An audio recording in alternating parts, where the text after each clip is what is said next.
Bom, boa tarde a todos. Muito obrigado pela Good presença aqui. afternoon to all. Thank you for your presence in our panel.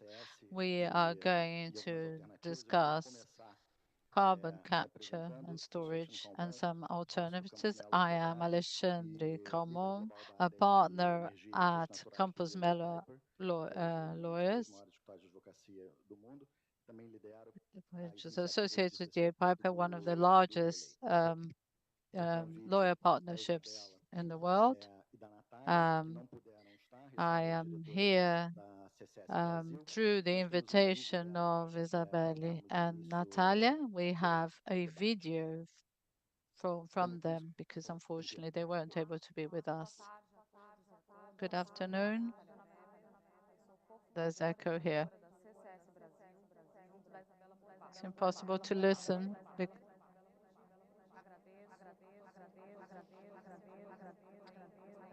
There's echo happening. It's not possible to do the translation.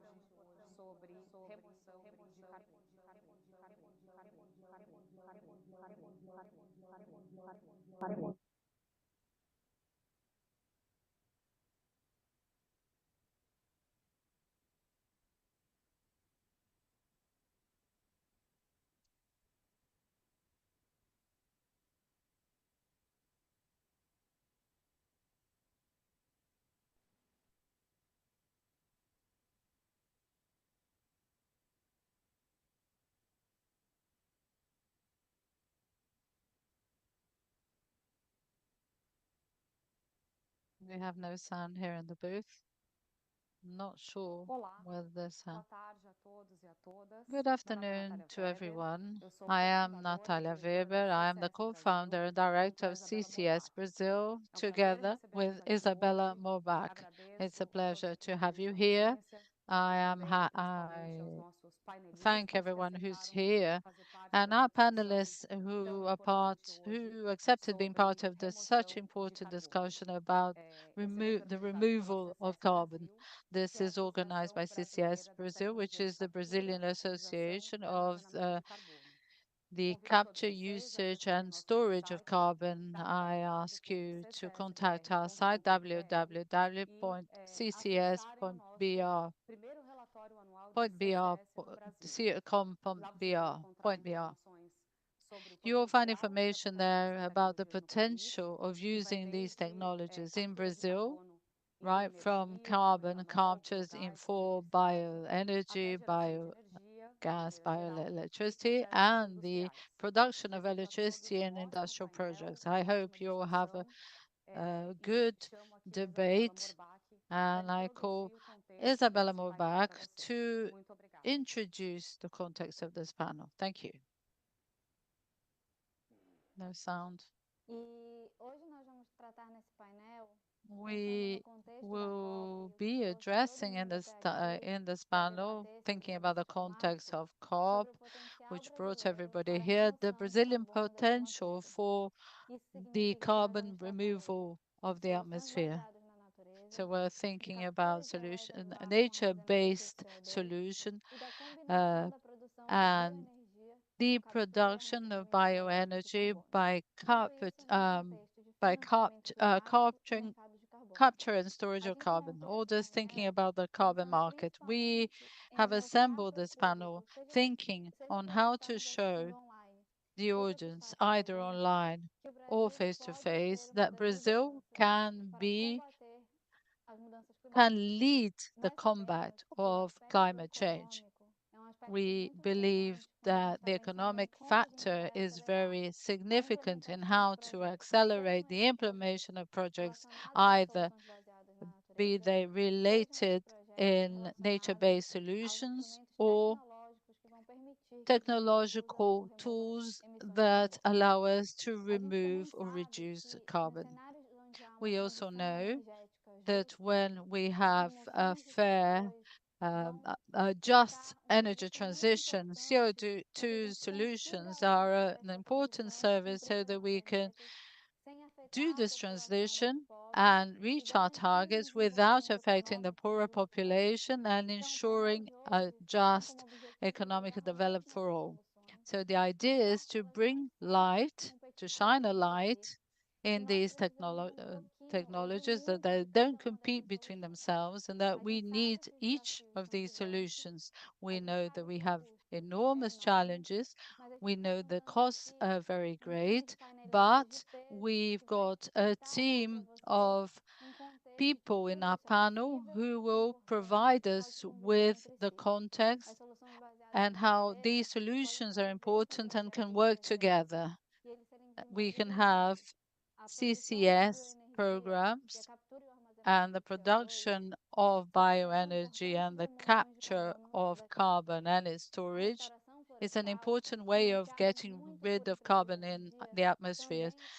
The reforestation is also very important for the development of the country. And to complement, we can count by direct air capture, which can compensate for those industries that cannot find other ways to compensate.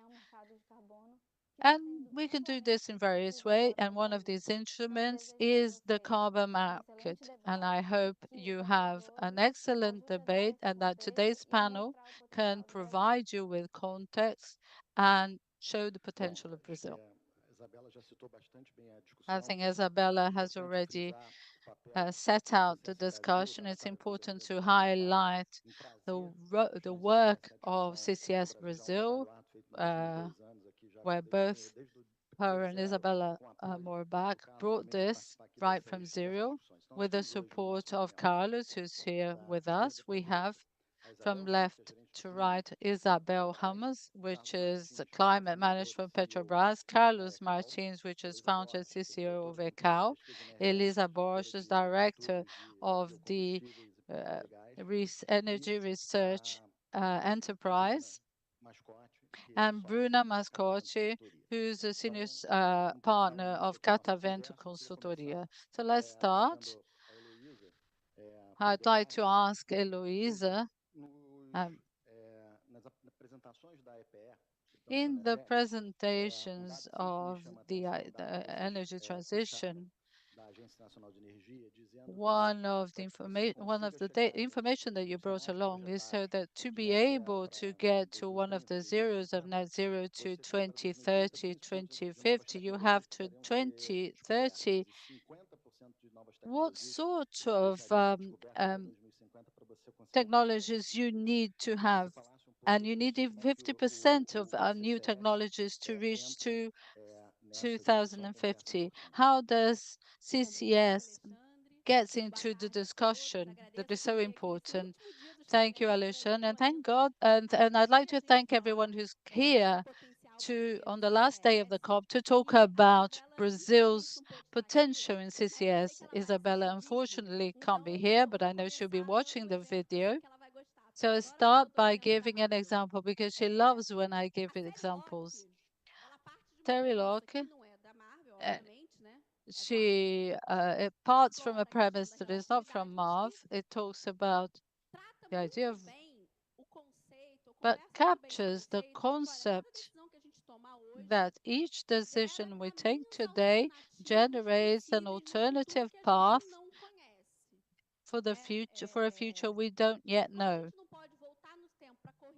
As we can't go back in time to correct the decisions we've taken in the past, we need to know now, given the potential future scenarios and the alternatives that we have, and we can have a number of alternatives that people usually work with 3 scenarios. What are the decisions and the factors that we have to move now to be able to have a result in 10, 20, 30 years, 50 years, so that we can have results until 2100. That's why decision making is so complex. Because if we think, when we go back to the Paris Agreement, nobody talked about hydrogen, despite the fact that the electrolysis of water was already well known. None of those scenarios talked about hydrogen in order to decarbonize or even carbon capture to reach net zero. we had the idea of carbon credit, of mitigation, of compensation, and nature-based solutions, but the technology of carbon capture evolved very quickly. So when we look at the future, I can't correct the past once again, but we have the responsibility and the obligation to work the future. So what do we do? We looked at all the scenarios in terms of energy. We projected uh, decarbonization scenarios for Brazil. And within this, it shows the role of carbon capture associated to some economic activities, more specifically to bioenergy, to the production of oil and gas, so that we can reach the trajectory of carbon zero that would be efficient for Brazil. When we see this, then we can go to the next step. So we need this technology at scale that will deliver the solutions I need to combat climate crisis. And how do we do this? That's our challenge. And we see that this is not just a Brazilian uh, problem. The National Energy Agency says that we have to times 25 times our carbon capture potential. And we do have a large potential because we have a technological and a knowledge chain. We already have part of this chain, and Isabel will talk a little bit more about this, and I'll leave her to talk about this. But we already have, we're very advanced in the capabilities necessary for this. And as Alexandre has already mentioned, we have the ability to either scale new technologies or to develop new technologies to include carbon capture as one of the priority technologies for investment in research innovation funded either by the public or the private. Why? Because we need a certain amount of funds which are already applied in technology for bioenergies. Part of this comes from oil and gas, which are obliged to invest. And since 22, we have been giving priority to the level of the technological paths we need for the future. And carbon capture, from this perception that it is a known technology, but still expensive that needs to get to scale very quickly. How do I do this? I invest massively in research and innovation. Now I'll conclude for now, otherwise I'll carry on forever. So, Carlos, I'd like to bring you to this discussion. When you start everything, there was nothing there in the carbon market in Brazil. And you said a number of times that you've been losing a lot of money. And finally, 20 years later, we know that this curve is changed, and that's why you're smiling so much.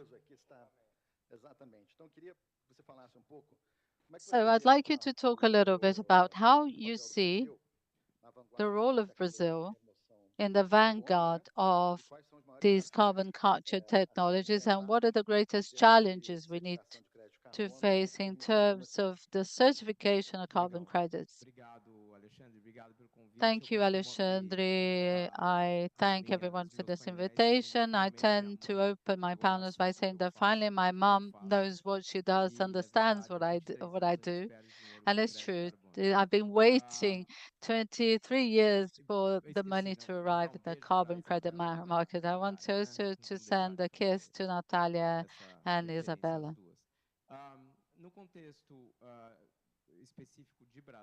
Within the specific context of Brazil, once again, we have a comparative advantage, which is unequal because of the characteristics of Brazil. Brazil is the country of photosynthesis, and nobody captures the energy of the sun and water like Brazil. In this context, our expectation is to grow in scale, perhaps not in 25 times, but really manage to create hubs in the country where we can have the supply of bio energy carbon capture and storage because they already exist.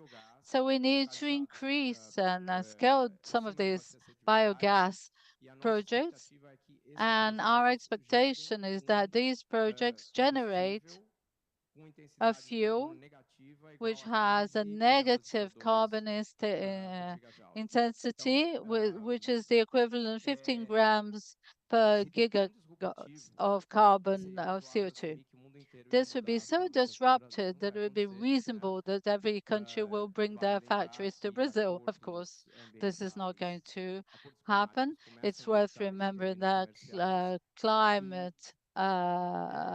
agreements start being environmental and end up being a trade agreements. And when the Europeans decide to leave Brazil and export certificates at 100 euros per ton, they're going to change the rules because Brazil brings 20% through the reductions only by using biomethane with steel. So this bill will come. So I just cite a movie, James Bond, one of the greatest, which is called License to Kill. So Brazil lost the social license for deforestation, and in License to Kill, James Bond loses his license to kill. The Queen gives him through an unfair reason because he tried to go and help his friend. Uh, and Brazil lost his social license to deforest for a good cause. And what we have to live very clear is that if whether we want to reduce greenhouse gases reductions or break our oil and gas industries, whenever we go to a wider forum about carbon capture, people say this will allow a few more years for the oil and gas industries. And yes, again, we have to decide as a society if the idea is to break the oil and gas industry or to reduce greenhouse gases. Brazil, within a context of carbon credits, specifically in terms of BECS, could generate billionaire income in herbs in places such as the state of São Paulo, the Paraná Basin, in the petrochemical hub of Camaçari, and these resources will not be available for Brazil to stop deforestation in Cerrado, in the Brazilian savanna. I want to say it once again, that Brazil has lost the right or its license to deforest. The world hasn't got $1 trillion to buy all the area that would be licensed for the Cerrado. The Cerrado biome has 200 million hectares. Some will be deforested, others not. But we're talking about $1 trillion to be able to stop.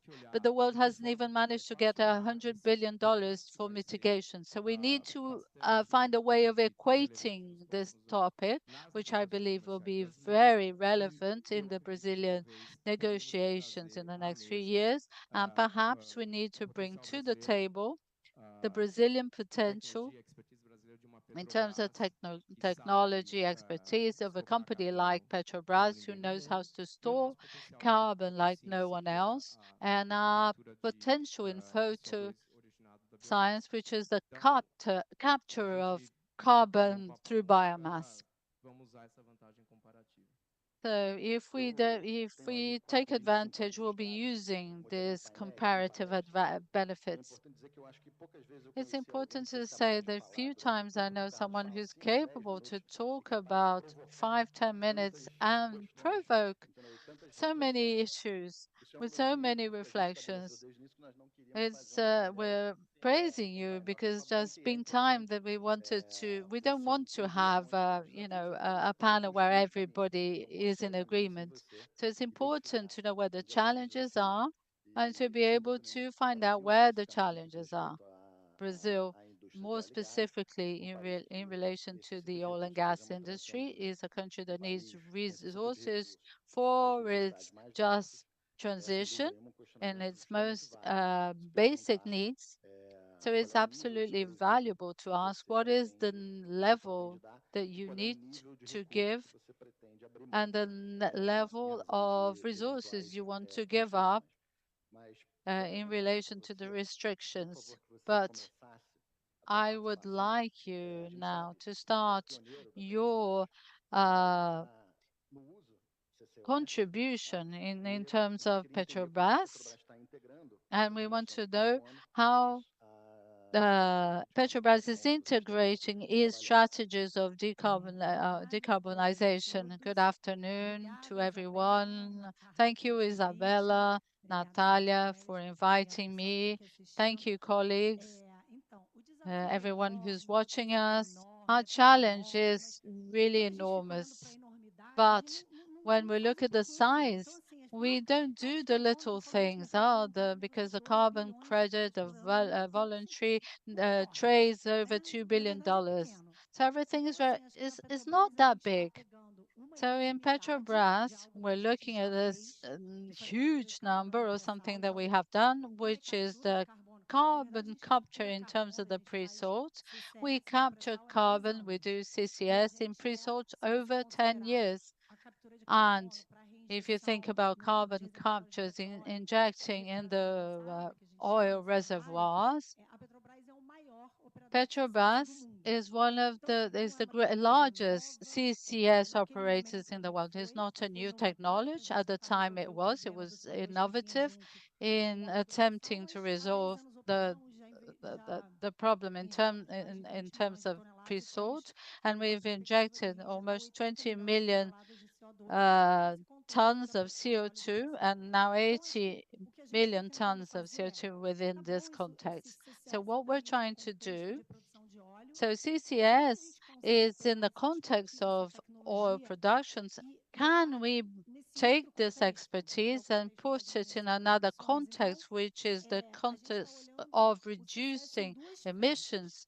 We're looking CCS in two ways. First, the intrinsic decarbonization. I have a net zero till 2050 means that everything that Petrobras does, refineries, plants, etc., needs to get to net zero by 2050. So if I have a capture plant in one of my plants, capture it and inject it in a pipeline, which I use to transport natural gas, for example, or a different type of pipeline, which needs to be uh, built and sent it to saline aquifer or somewhere else, injections, everything else, everything that we do is part of our world, is part of our métier, but is very costly. So there was a time when we had to say, how difficult is it? How expensive it is? But because we thought about this and we saw, so we have to stop and do a project because then we can see what is the reality of those obstacles. What do you need when you ask for a license? Because when you have something in theory, you're somewhere. When you actually have the day-to-day of engineering, it's something else. So the idea is to have a plant of CCS, capturing carbon in a natural glass plant to inject it in on an offshore saline aquifer. And you can say it's expensive, but carbon in Brazil is worth zero reais. You pay nothing. This is the only ecosystem that is polluted for free. We can't, for example, throw pollution in a river, but carbon in the atmosphere is not something anyone's paying for. So can we use the R&D resources that we have to invest? We have to, in order to finance this project, because this would be a more subsidized resource. We have to design today the future that we want. Technology only becomes cheap if it is developed and used. And it is only developed and used if it's sufficiently cheap. So it's a cycle. We need to start with CCS. It's not paid for by petrol because CCS is paid for by the oil cycle, but if it's not, who's going to pay for it? The first project will cost money, but in order to bring this technology and understand its impacts, that would help with our decarbonization. And if it helps us decarbonize, it might help others. So can't I sell this as a service? So then we can knock on partners' doors, people who are on the same way that we take. So, for example, as cement producer, I can offer that to a cement producer, to a metalworks, because there is a fixed cost. If you install a slightly larger duct, that wouldn't make your costs so much higher. So we are trying to get a hub. Petrobras, through the Oil and Gas Climate Initiative, which is a group that the largest oil companies participate in to finance studies, launched a research talking about the potential of CCS in Brazil. It tries to map hubs where we could find demand, reservoirs for injection. This is a public study with very interesting information. It is a technology that at the moment doesn't pay for itself, but no disruptive technology started by paying for itself. So we're just investing in the future we want to see. And in the Brazilian context, well, the world's problem is fossil fuels, but in Brazil, that is not the problem. We know that our energy mix is renewables, and we know we have a problem in terms of deforestation. So we look at NBS and carbon credits as a complementary alternative, something that can help Brazil in its decarbonization trajectory, removing pressure from the energy system so they have time to adapt. The changes in that sector are not cheap and are not easy. And we can finance restoration projects, REDD+, and by buying carbon credits. So we have two tracks, CCS and NBS, which is less related to our activity as closely as CCS, but we believe is important in the Brazilian context. Excellent. Thank you, Isabel. I believe that we heard from the three first speakers about the potential, what Petrobras has been doing, and I left Bruna last because her role's a bit harder. She needs to talk about an issue that has more clearly emerged in these past 2 weeks of COP. These are questions related to CCS and some critics. So, Bruna, as a consultant, what have you seen out there, and are these criticisms valid? I would like to hear your opinion on that. Thank you. And thank you, Isabella and Natalia, for the invitation. At Catavento, we've written a paper on carbon capture, and in a country that is that is a high producer of carbon, such as this one, carbon capture and storage is something that has been questioned to offer a long life shelf to the oil and gas sector, so to say. We think, therefore, it is important to separate what is being criticized. Firstly, a lot of people say, I don't want net zero, I want real zero. Well, I don't know how. Real zero will not allow us to move, to eat, to... We don't have technology available to have a society without any emissions. If we look at scopes 1, 2, and 3, that is impossible.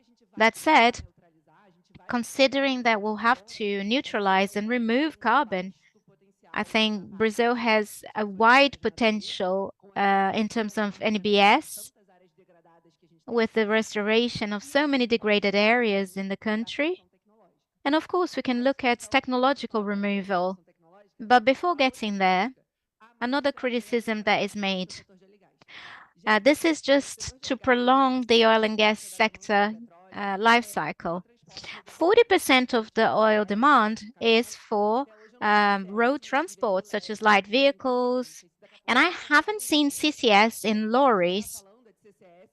We are talking about CCS as having a critical and limited role for heavy industries that don't have a viable solution, like electrification and others like metalworks and cement.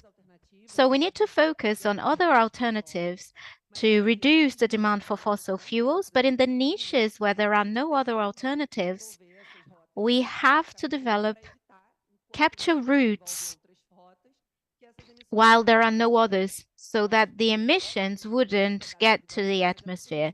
Of course, it prolongs the life, but there is no other alternative.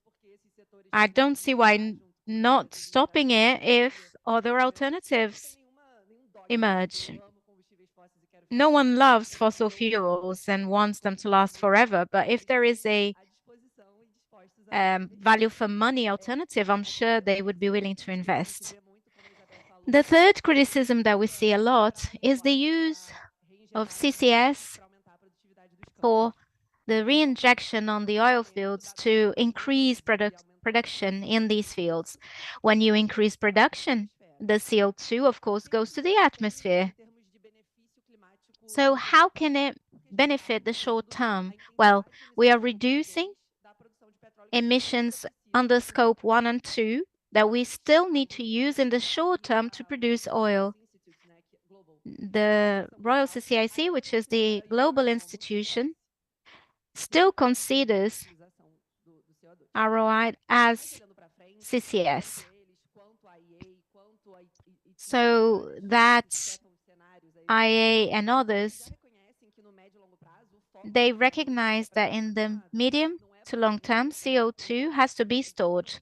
We cannot use it unless it has a long-term sort of use, whether that is in concrete. You can guarantee that it will stay there for several years. Otherwise, the priority is to store in geological storages with a geological control, so there are no leakages.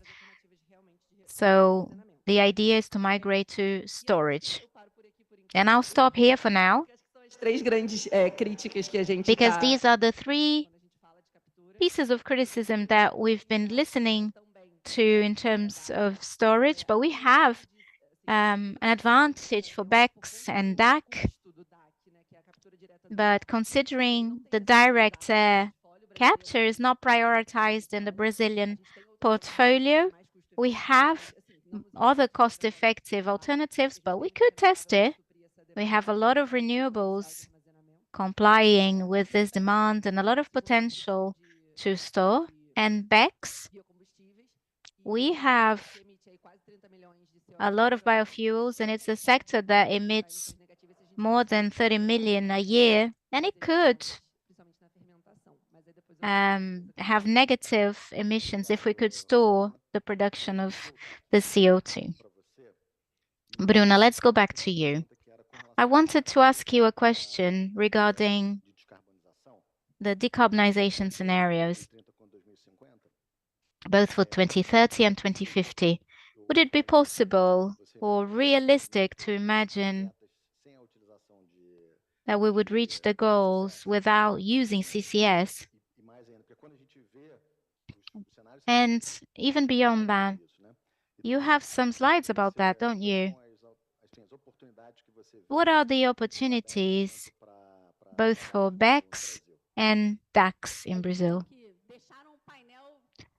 The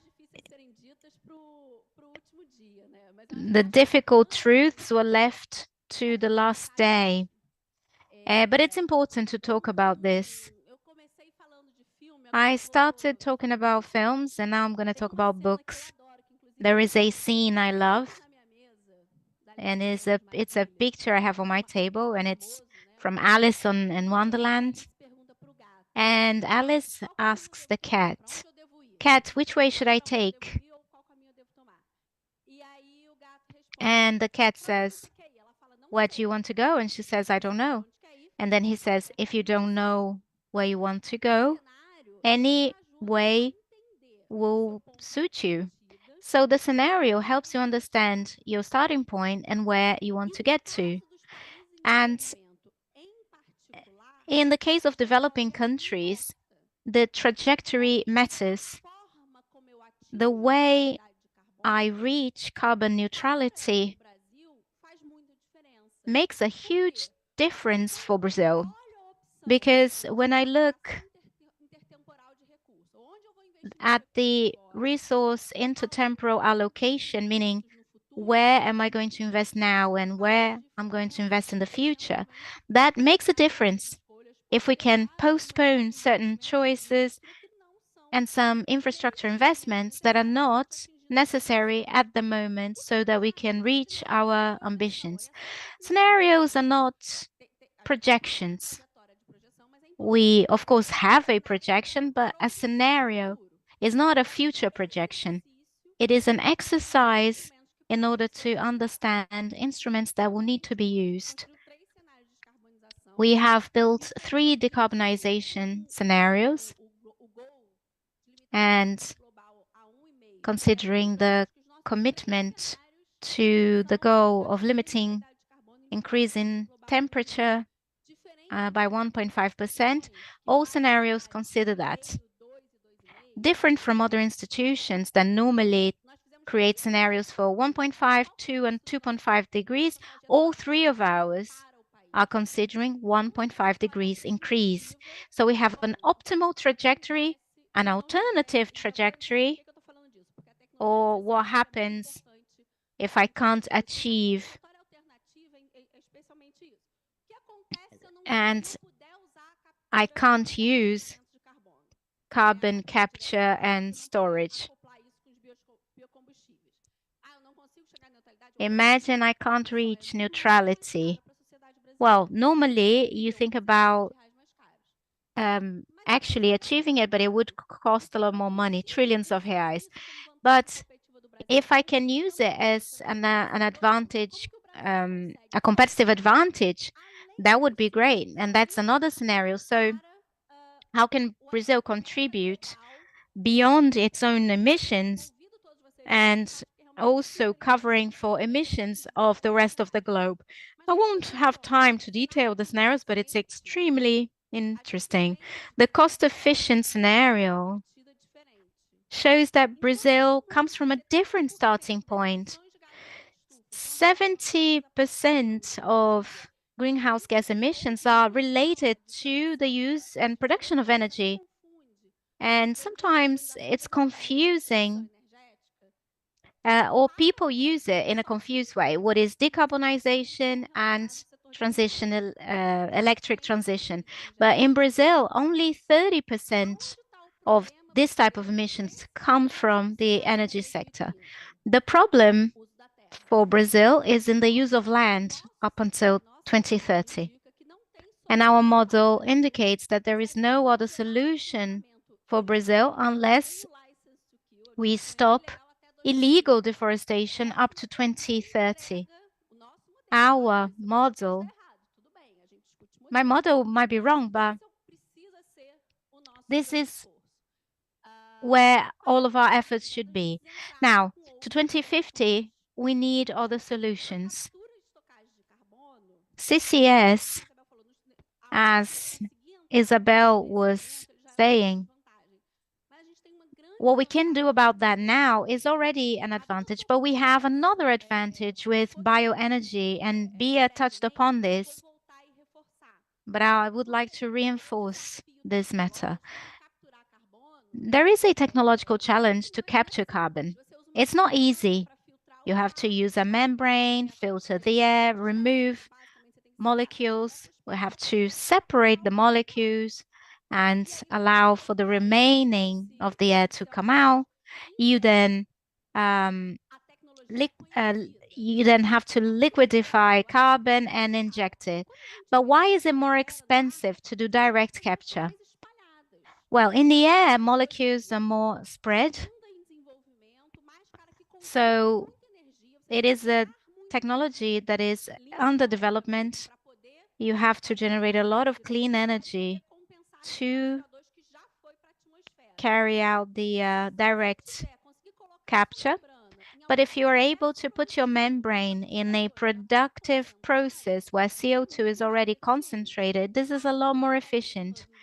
Hence the idea of an industry hub, and the membrane would be used in productive processes. And that's where bioenergy has an advantage, especially biogas and ethanol, because in the production of bioenergy, we have two advantages. Well, bioenergy is balanced. Biomethane is very close to carbon neutrality. It emits, but it's quite neutral in relation to natural gas, for instance. Ethanol is also reasonably balanced. But as Carlos said, photosynthesis is, well, nature is already doing something to compensate. So the first part of the process is a bit more balanced. And when we produce biomethane and ethanol, the emissions are concentrated and we are able to capture them effectively and relatively cost-effective nowadays, currently. And when you add that to a balanced product, you then have a negative carbon emission.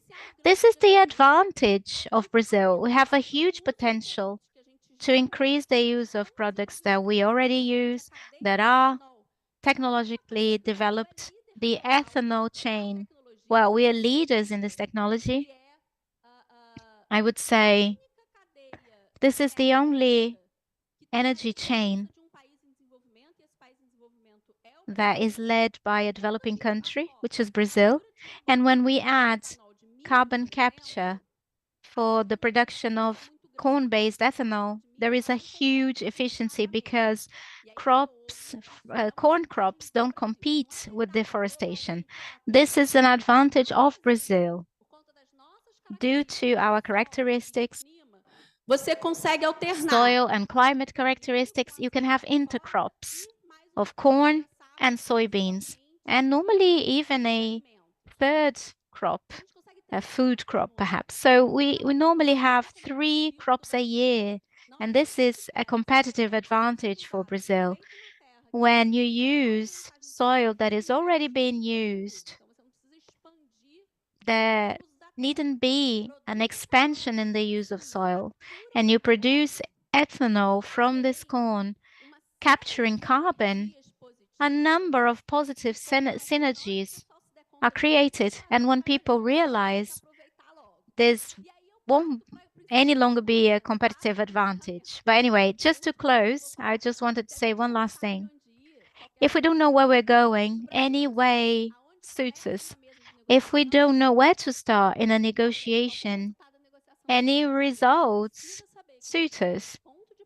But we need to know Brazil comes from a different starting point. We have competitive advantages, and we can truly benefit from negotiations and agreements that accept carbon removal, nature-based solutions, bio-CCS as solutions to fight against climate change. I would like to carry on this point. Luisa was great. Carlos, considering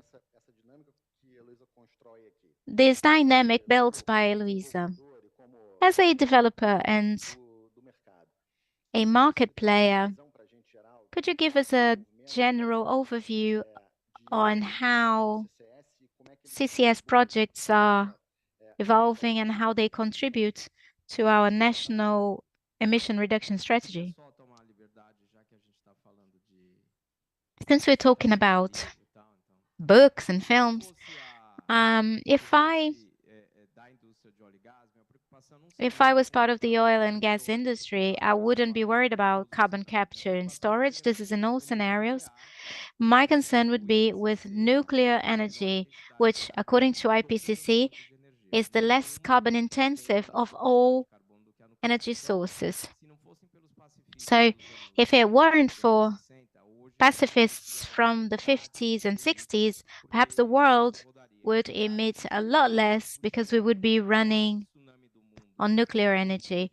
Fukushima faced the largest tsunami of the world and the second largest earthquake in history, and only one person died due to radiation. No one else died in Fukushima due to radiation. Chernobyl didn't have a technological problem, it had a governance problem. So I think we should assess everything that is on the table, and these alternatives are on the table. And I would like to say that Brazil is not going to resolve emissions with nature-based solutions. Suzano, which is the largest forest planter in the world, they will cover 2 million hectares in 20 years. And this is just an error margin. Perhaps someone can confirm here, but there are no 10 Suzanos in the world that will be able to reforest the territory. And of course, company owners can only tell the truth anonymously or after dying. But I would like to stimulate Petrobras to invest in technology. We need to look at the deforestation licensing or what we've lost in the past. Energia solar, the Mandalorian Black Saber is not moved by solar or wind energy, it's nuclear energy. No one can put the needs of a human being in a tin can. It's only nuclear energy that is able to do that. I think Brazil has to be assertive and use our comparative advantages to this end. I come from renewables, and I don't have a lot of knowledge about CCS. The world needs to decide whether or not they want to end the oil industry or resolve climate problems. But in the context of biomass and CCS, we have only one project, ESBIL, which is a company that produces ethanol based on corn. And our expectation in terms of emission reductions is, well, we wouldn't even need the bill for CCS. And I believe the carbon market bill might harm us because it will overtake any discussion based on CCS. But I'm optimistic. Now and last week when I was in Brazil, because The question was, if you have a carbon capture and storage project, I will pay more for your carbon. And CCS is only viable due to carbon credits. So the market will start pricifying this. They will add a price tag to it.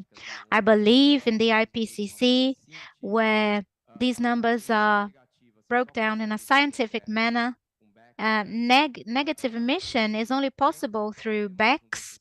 And if we want to face climate change problems, I believe reason will have to prevail, and we will have a unique opportunity in Brazil to join BECCS and perhaps nearshoring or bilateral agreements that allow for retrobate industries to install in Brazil. And well, I spoke in favor of Petrobras, didn't I? You have time and money. You can change. You don't need to wait. Se adiantando pouco, você já até pode aproveitar. Isabel, you can start answering the question and send the ball back to Carlos. But can you talk about the role that nature-based solutions has in this context? And how can we accelerate the implementation of NBS and natural removal? I need to talk to Carlos here. Reforestation is not going to save the world and resolve all problems, but it will help. There is no silver bullet. There's nothing that will save the world. A silver bullet hasn't been invented yet. Of course, we look and we have a responsibility with scopes 1 and 2. We have 40 million tons of emissions under scopes 1 and 2. It's a lot. So CCS in our operations has a role. But when we look at the carbon market, whether to launch carbon neutral products or to compensate for our emissions, well, we believe that the voluntary carbon market is a mechanism that with the volume it deserves, the integrity it deserves, we could channel resources to help the forest that is burning and degraded areas that need to be recovered, or agricultural producers that need to better manage their activities. So we believe in the voluntary carbon market. We have carried out our first purchase. I could have done that quietly, but we had a press release, we had a press conference to say that Petrobras has bought and believes in carbons. I think there was greenwashing, but now there is green hushing. We could have gone that way, but we understand that due to our size and position, we could act as an example and we could encourage other companies that don't want to do it. We have a glass roof. We are from the fossil industry, but we bought and we broadcast because we believe in it. It could be one of the ways to apply resources to a real problem. So we defend REDD+. We're not inventing anything. We're not saying that deforestation is not there. We know it is. So we are supporting nature-based solutions, but understanding that this is not our core business.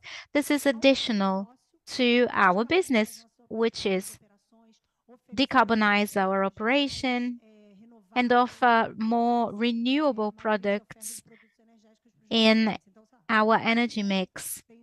Petrobras invests $11 billion in low carbon products. 200 million goes to carbon credits and reforestation. So it's an additional strategy. Now, tech-based. Of course, we look at other types of carbon credits. Someone called me the other day and said, can we not buy carbon credits associated to a landfill that we're going to buy biogas from?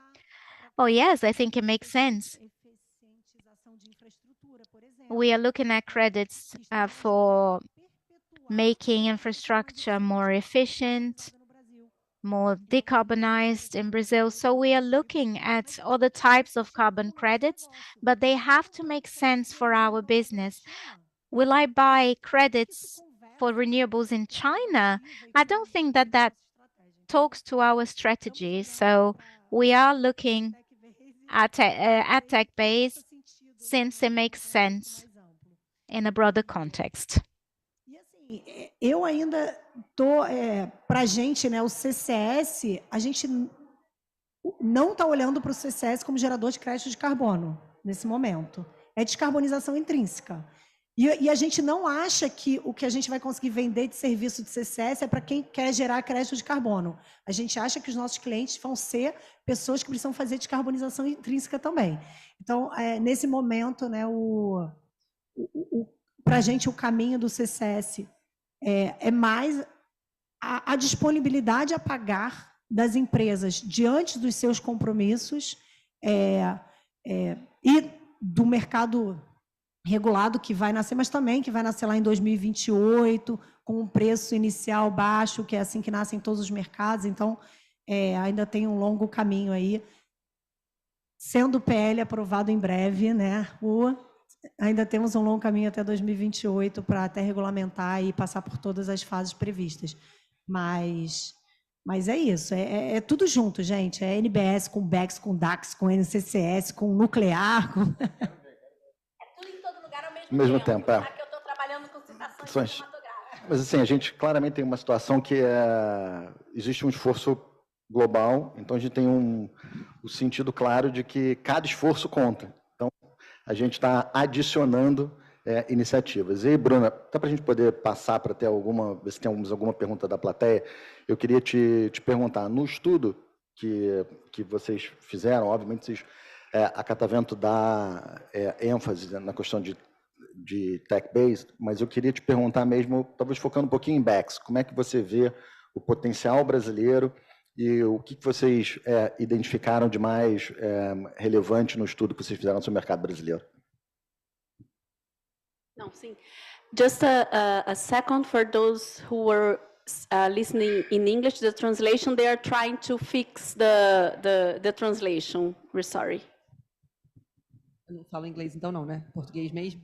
Tá. We can go on. Sorry, I'm sorry I had it.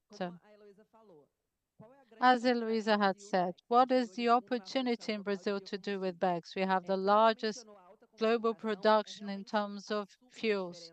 And because of the high concentration, it's absurd, the concentration in the atmosphere. In the atmosphere, we have a 0.04%. It's very diffuse. So the cost for separating CO2 to store is very high. So it's energy intensive. We spend a lot of energy this way. When we go to fermentation of ethanol, it's almost 100%. It's almost pure CO2 chain. So we talk about a bag that costs $50 per ton in some estimates, and in globally they cost $600, $1,000 per ton. So it's a great opportunity for the country. We have no doubt. And we have another question. Where is our potential for storage? As we mentioned, we have a very significant place, which is in the Paraná Basin, which is where our sugar industry is based. So we know that there's a potential offshore, especially in the oil fields, but the BECS energy in the Paraná Basin is very important. How do we turn this into reality? We almost have the neutrality of ethanol. So this quantification and this measuring of all the emissions in the chain to prove that we can have the credit from the chain is very significant. And we're talking about advocacies to international methodologies to be able to account for these removals in the so that this removal can be done in relation to biomethane and counted in that way. Then we have the question of reputation. Internationally, the biofuels industry is very questions the promotion of deforestation. We know that in Brazil the situation is different, but we need to gain these people and explain and prove through studies that our production of bioenergy is done in a sustainable way and using a sustained or advanced bioenergy second generation or though improving all the efficiencies. And then we have costs. Who's going to pay for the cost of BECCS today? This is only an additional cost, but then you will be selling that credit. But today we can't sell that credit. So the voluntary carbon market can be very important. And we've been following it closely because there are a number of criticisms, either in terms of supply, because there's low quality in terms of that carbon credit.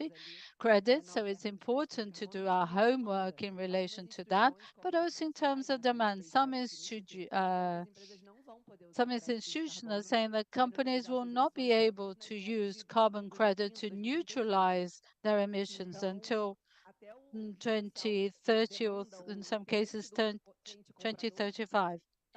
And so the interest of the buyer is also being questioned in this scenario. So these are the challenges that we need to be able to move forward with BECCS. So we need to do our homeworks. We know that. Thank you very much.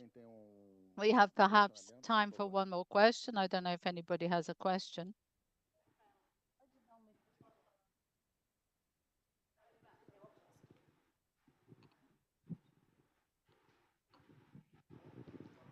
Ok, obrigado. Eu sou Suane Coelho. Thank you.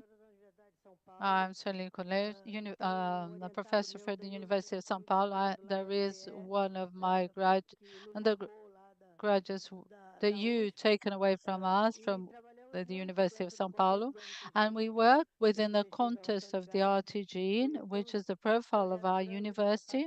We have a very big project in terms of BECCS, and soon we are doing a survey looking at the potential of capturing CO2 in Greater São Paulo, taken this to the geological sites, and we will have the maps for the production and capture of CO2. So this will be available in our sites. But I'd like to say that what we need in terms of RenovaBio, we start to ask how CO2 capture will be part of RenovaBio to provide more incentive to the producers in this context of RenovaBio. Thank you. Carlos has an opinion on everything, but I'll start because to speak after Carlos is very difficult. So I'd like to market EPE a little bit. Thank you, Danilo. Then you can watch just as part of the video later on. The stage of transporting carbon is very expensive. That's why we talk about the creation of hubs and bringing the potential of capture with the potential of storage. That's why we need to have a geological mapping to get this information. We've got a public consultation or a public hearing, which started in November, which we called the potential oil and gas zoning in the country, where we've included the potential for carbon storage in the country. At first, it's a an initial qualitative vision, but through to 2024, we're hiring a consultancy funded by the World Bank to look at the quantitative potential. I know there are some publications. We have some estimations, but we want to bring, let's say, a less biased um, situation. And then we get to RenovaBio. But we have an established market, is localized, of decarbonization credit, RenovaBio, where you provide credits to renewable fuels on how much they avoid emissions in relation to their fossil fuel equivalent. So we have a market that's working, is restricted to the transport sector in Brazil. It's an experience that we explain a lot. But in a very immediate way, carbon capture in RenovaBio, when you calculate your efficiency mark, you have a higher mark and raise a higher amount of credit. Perhaps this may not be efficient, but if you want to give an incentive, like there is for biogas and biomethane, where the way that you calculate generates a greater incentive for that technology that we want to incentivize. And even for this, and we've been debating this, and there's a good expectation that they will approve the national plan of energy transition, that we will approve as well the revision of the resolution of an energy policies that deals with the priorities of decarbonation and research and innovation. And also we have another question, which is this point of the calculation that Bruno brought, which may favor the calculations for RenovaBio, which has to do with this life cycle of emissions. It's important that Brazil advances and the world advances in calculating the cycle of life of emissions for the alternatives we are adopting. So coordinating this, and the moment that we know that in the future we may be able to converge the markets, carbon capture, especially in terms of bioenergy, will be well favored in this way. I will speak very quickly, Professor Sueli. I argue for now. Brazil should take carbon storage from RenovaBio and put it separately. But it's very simple. The price, a marginal cost in the world is 100 euros per ton of CO2. We will break the national industry for fuel distribution if we pay 500 per CO2 bill.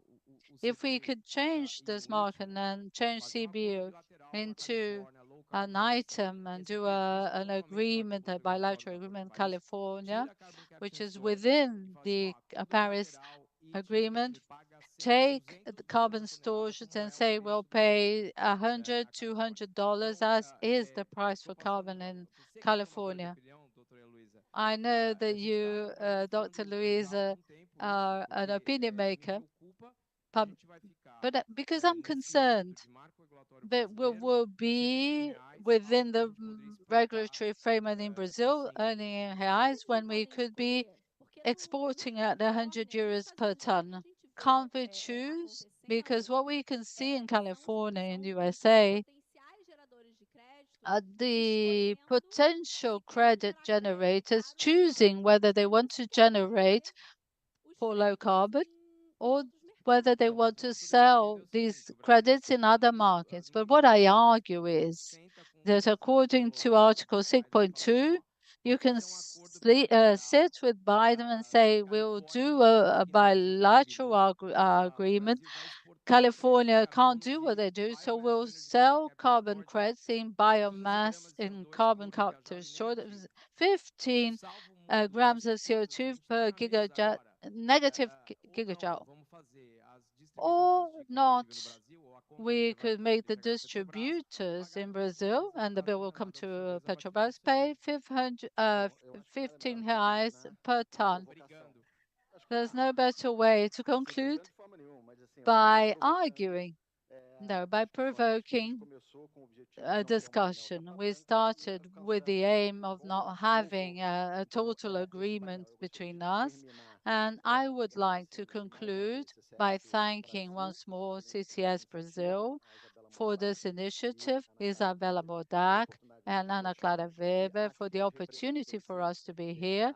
I think I represented them quite well, but we have still a few seconds.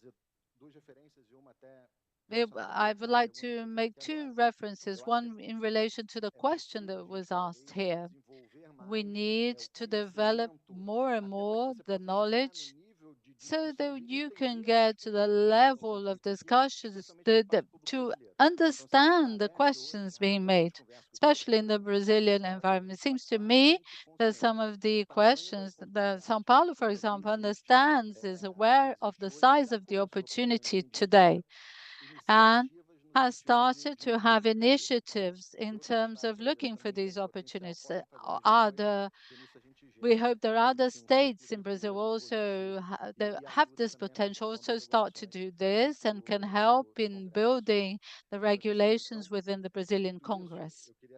Having said this, I would like to conclude with a sentence from our glorious Ariano Suassuna, who says that the optimist is painful, and those who are negative are annoying. He would like to be a hopeful realist with the capacity of changing our reality.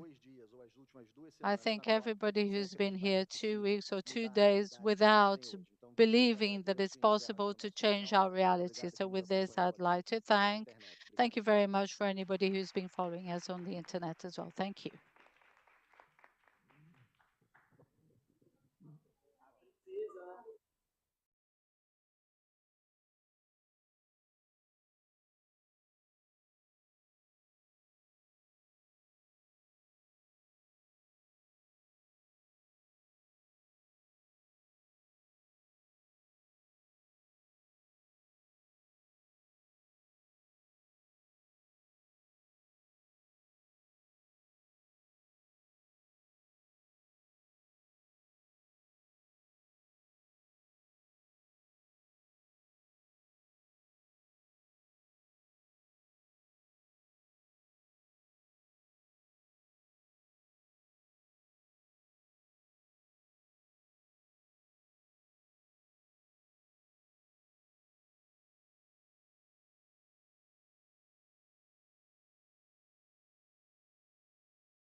Olá a todas, a todos, muito bem-vindas. Hello, everyone. Welcome. We're going to start our panel in relation to marine spatial planning as a tool for decarbonization. I'd like to say that we have people also watching us online. Welcome. And would like to start showing a video in relation to marine spatial planning so we can understand the basics, and then we can go a little bit deeper in this topic.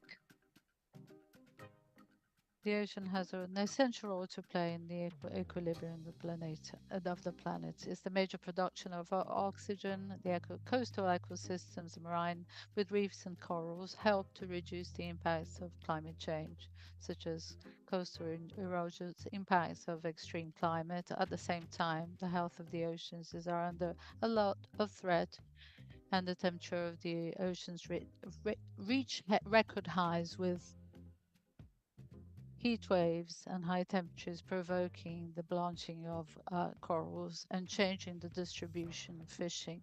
Furthermore, pollution and the lack of adequate planning in the exploration of oil and gas generation, tourism, transport, and fishing can have an impact on the health of the oceans. The ocean needs to provide these services and benefits for the planet and for the human welfare. It needs to be healthy to carry on providing us with these diverse uses and with the conservation of biodiversity. That's why the Brazilian government is committed to planning, to marine spatial planning. And it's already been developed in many areas of the world for establishing a zoning, a participative zoning, and promoting this sustainability of the oceans. Planning where, how, and when is a fundamental step to maintain the healthy oceans so that we can all participate in these constructions.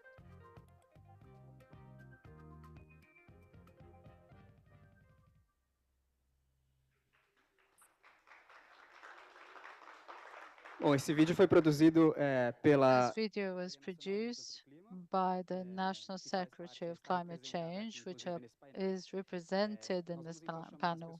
We would like to ask the people who are part of this debate. I want to start by presenting, I'm Perry Diaz. I'm a journalist and worked at communication of 350.org.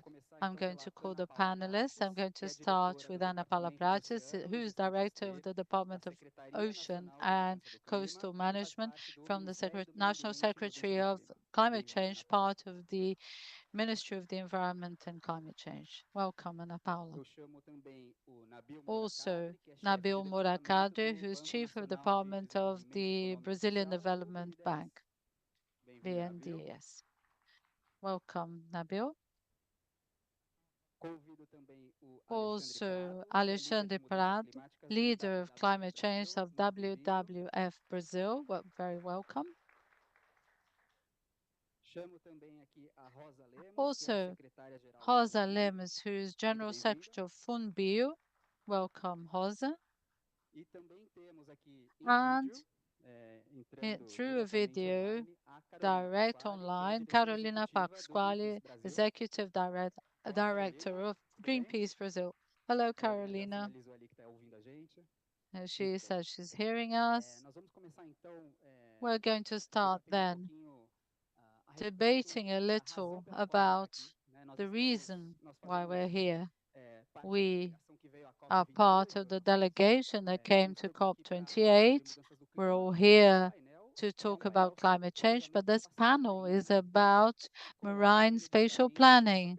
So we asked this question, what is the relationship between marine spatial planning, oceans, and the climate? What does one thing have to do with another? So that's our first question, and we're going to have 3 rounds of questions. In this first round, we're going to hear about this issue. What is the relationship between marine spatial planning and climate? And then the 2 other questions. I just wanted to highlight that the topic of marine spatial planning is very broad. It has a number of factors. We won't be able to explore all these aspects, but we will perhaps dive into two essential factors, which is the social environmental and the climate factors. So the aim of this panel is to talk about these objectives, which are so important to us, and wanted to highlight that this debate has already started in the Ministry of the Environment. In September, the ministry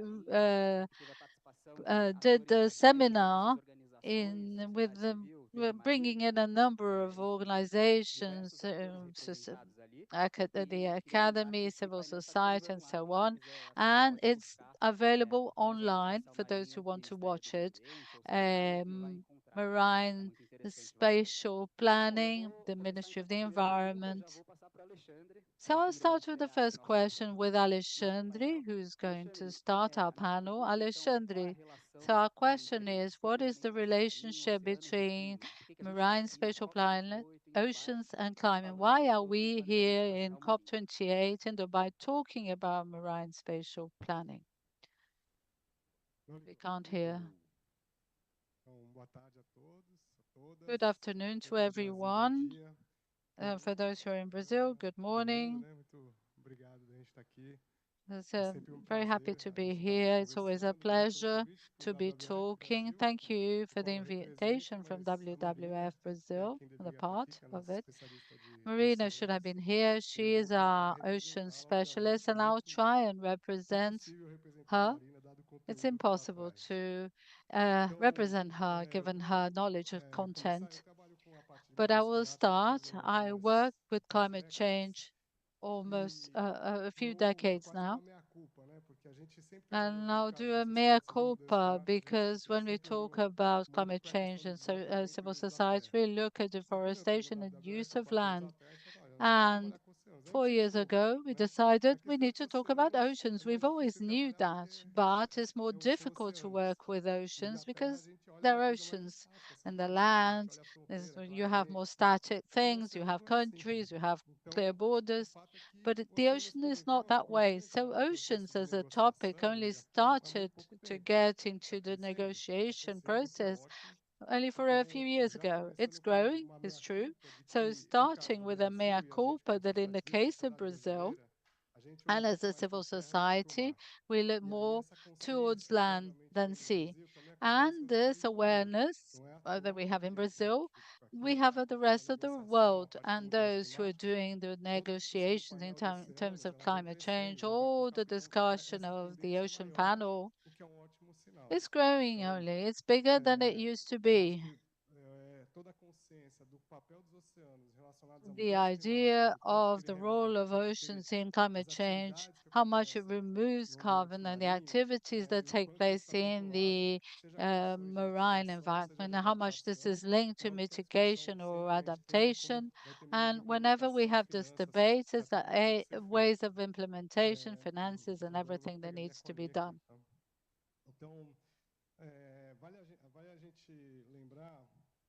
It's worth remembering.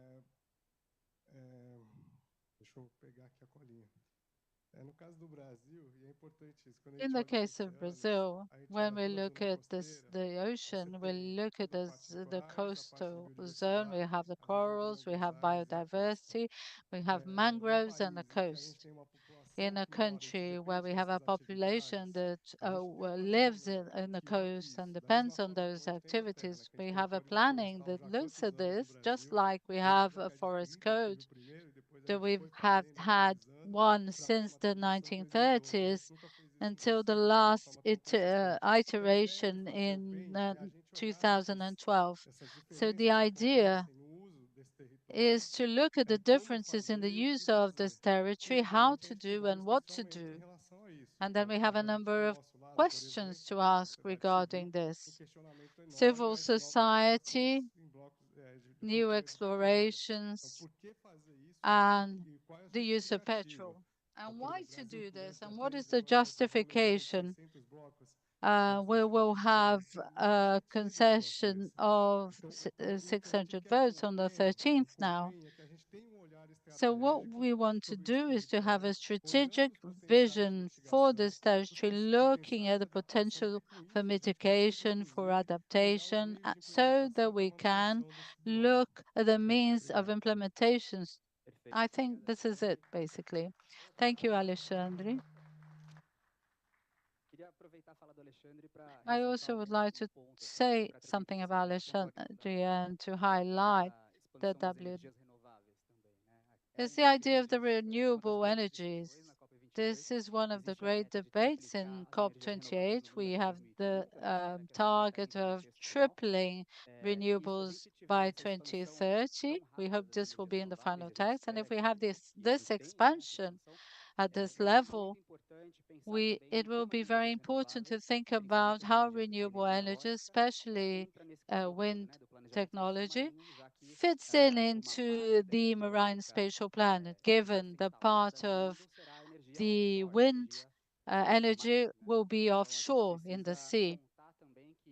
So we also need to say that marine spatial planning has a relationship with the tripling of renewables as a tool to have a just expansion. We don't want the expansion of renewables to repeat the same mistakes that were committed by the oil and gas industries that turned them into such a negative industry for communities.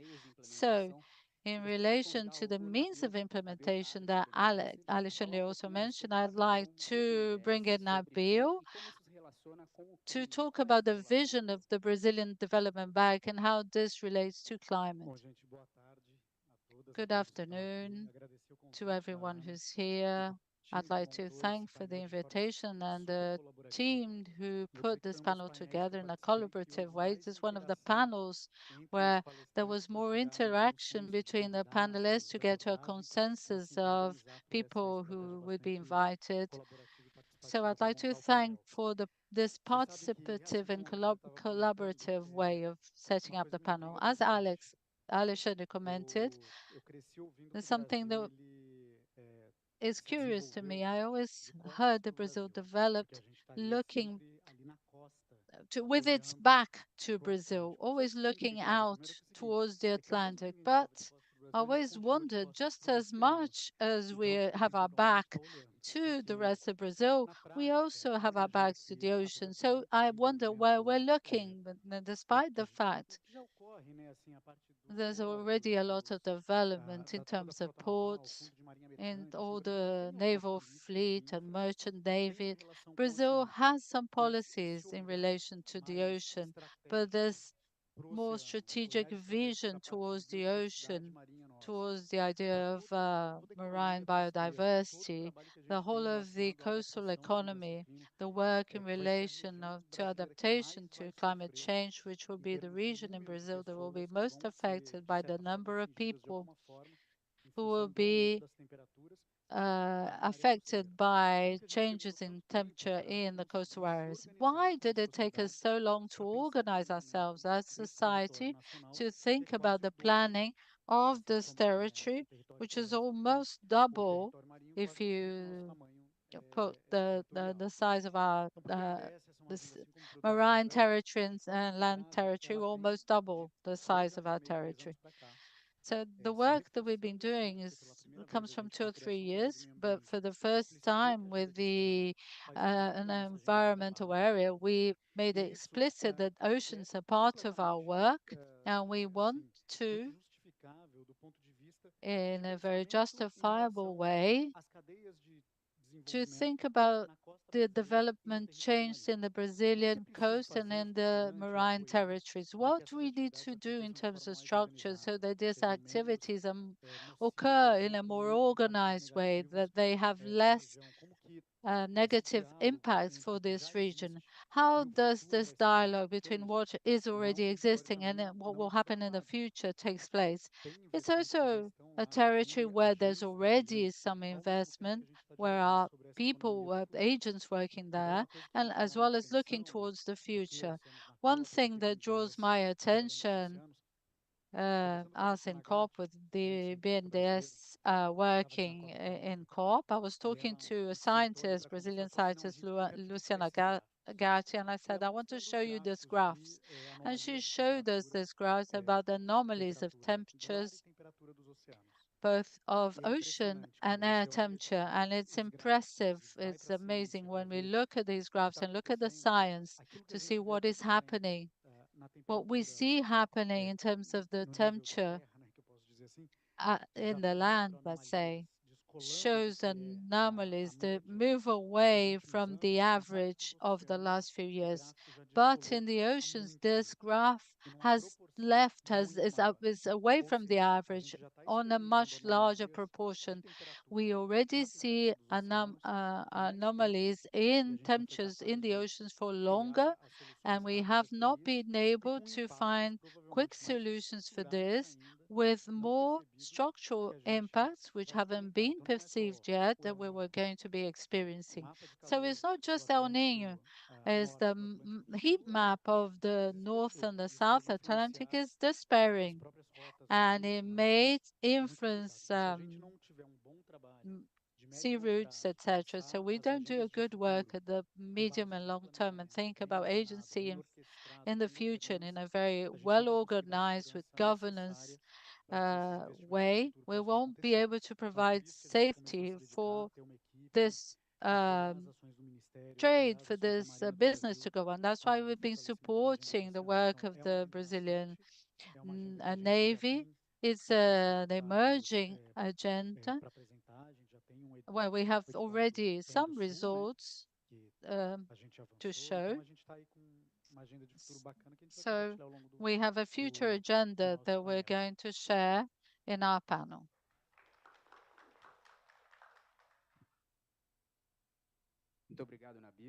Thank you, Nabil. I just wanted to ask for the other mic. Nabil talked a little bit about our present and future agendas for the oceans and climate. Now, I'd like to ask Rosa Lemos from Fumbio. What are the present and future agendas of Fumbio, and how does that relate to oceans and the climate?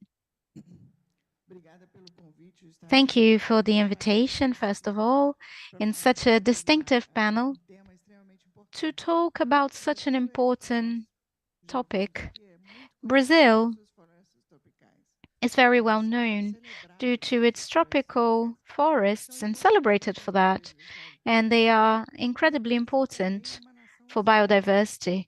But Brazil is also a coast country. We have more than 7,000 kilometers of coast, more than 500 municipalities, 13 capitals are in the coast, and 18% of the Brazilian population lives in the coast. We have 28% of the GDP there. So the ocean is important. And then, recognizing this, Fumbio started the first negotiation with marine projects. Before then, we only worked with forests, and we started our first marine project, and now we have 12 projects that are executed by Fumbio, 8 are legal obligations, and 4 come from donations. We have GFMA, which is a very important project that it started its execution in 2014, and it supports the creation of conservation units in the sea in the entire Brazilian coast. It's a partnership with the Ministry for Environment. It's in the second phase, and it's got additional support from Petrobras and others. This project created a permanent fund, and Fumbio is now capitalizing this fund to be robust. And recently, we've formed a partnership with BNDES and made a call for projects focused on mangroves. We have a few projects that have been approved with 47 million reais invested in Floresta Viva It's a bid notice in the entire Brazilian coast that will invest in recovering these mangroves. We have projects in the Paraná coast, São Paulo, Bahia, Rio, and Espírito Santo, and the Amazon protected areas that was initially designed to the forest supports conservation areas in the coast. We have more than 70 conservation units supported in these environments in the past few years, with more than 500 million reais invested. So this is a long-term investment and process, and these funds aim for these areas to remain. We don't want investments for 3 or 4 years. We want them to be long-term so as to add sustainability to these areas. The most recent project by FUNBio is a global fund for coral reefs that embraces the challenge of creating blended finance arrangements where donation resources along with financing resources are mixed for projects focused on sustainability in the conservation units while fostering a local economy and an income to those communities, promoting, of course, conservation. In Pernambuco and Bahia, we have more than $10 million that will be invested in the next few years. So the future includes the blended finance modality. We're not just consolidating the units, but also promoting the sustainable economy. And these investments can remain in the long term. And we can also bring resources from blue carbon, which is a discussion that has been initiated in the last few COPs. Thank you. Thank you, Rosa. And now I'd like to offer the floor to Ana Paula Prates, and she's going to talk about the Ministry for Environment and their view, and why we should talk about PEN in this COP. Good afternoon, everyone. And thank you to all the friends that came to watch us. Good morning to all of those online in Brazil. This is a very interesting question because for us who work with oceans, and several colleagues of mine are here, Paulo Horta, Moacir, Ronaldo Cristofoletti, Nathalie, Patricia, so many people who work with oceans. This is a funny question because, of course, we need to talk about oceans in order to talk about climate. It's the main climate regulator in the planet. We're here because of the oceans. We're only alive and breathing due to the oceans.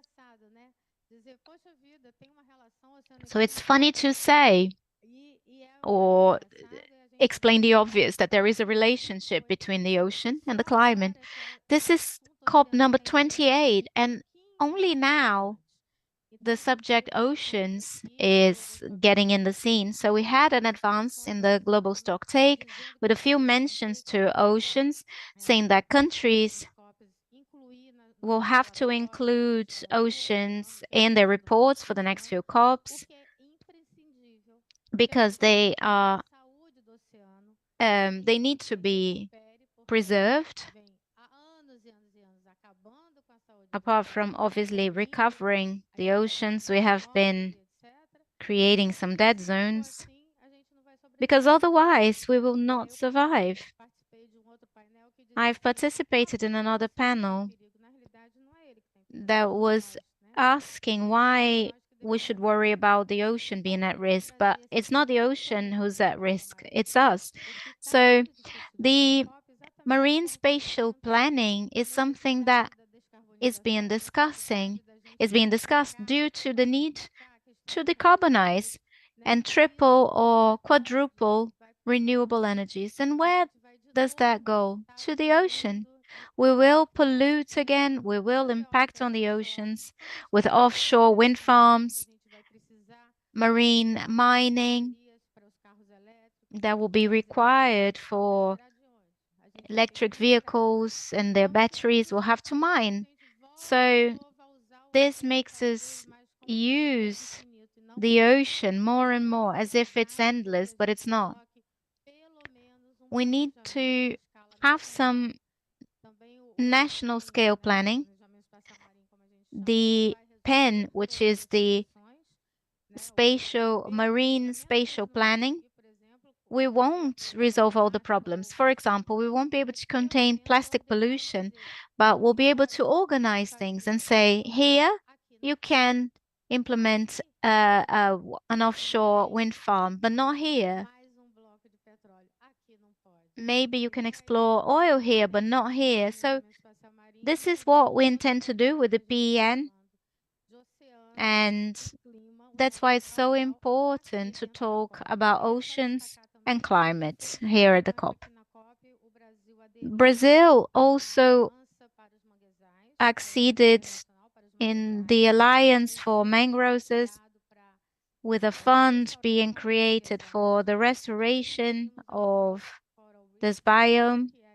We also adhere to the Coral Reef Alliance.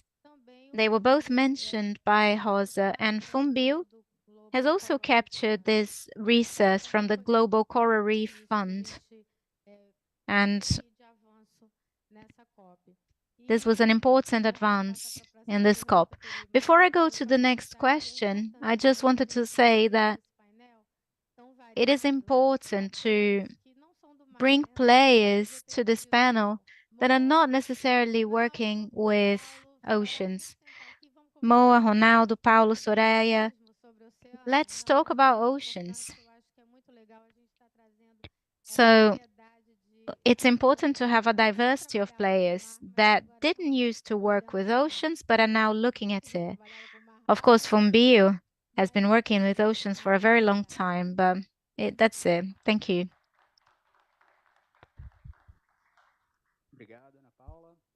Thank you, Ana Paula. Before we go to the second round of questions, I wanted to remind you, if you're watching online, that we will make an announcement later. So please continue to watch and stay until the end.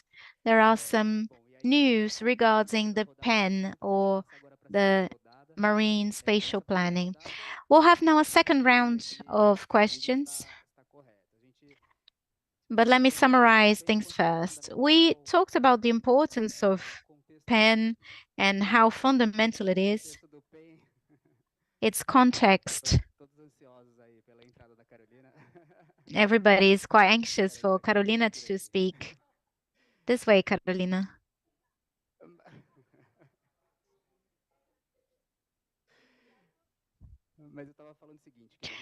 I was saying that in this first round,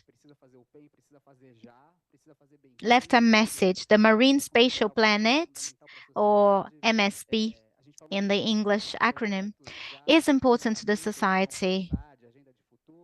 We talked about the present and future agendas, we talked about financing, how things can be implemented, but there is another element to develop the PEN or MSP in Brazil. We know that we need to listen to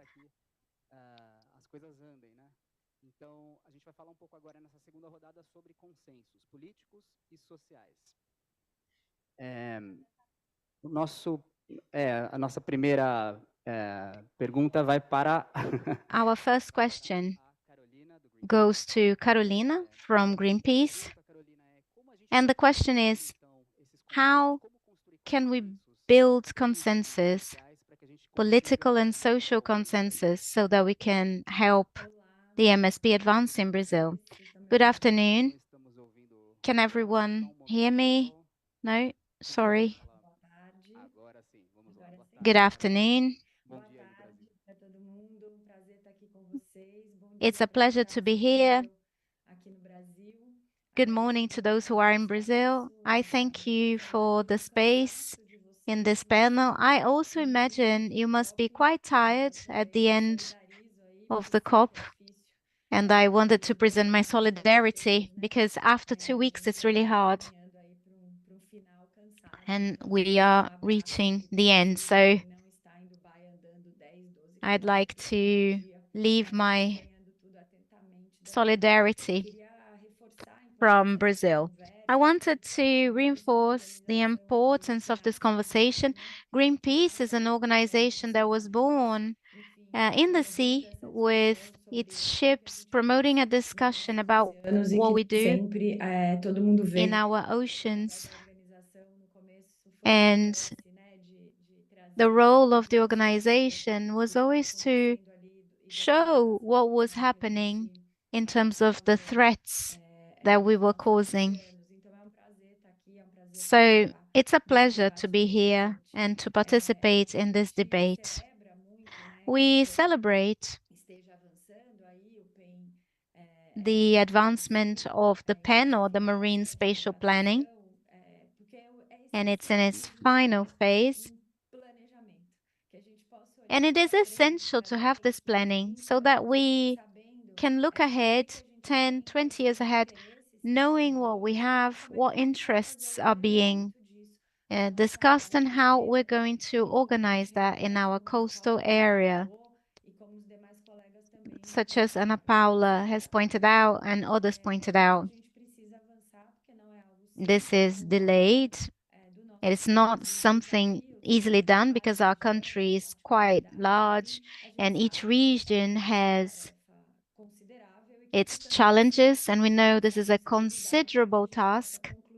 We need, nonetheless, to effectively conclude it, and we need to avoid situations where something could have been forecast and debated, there could have been consultation to those impacted, and better consensus could have been reached before thinking about the next steps. I think this is essential for what's coming in terms of renewables, wind energy.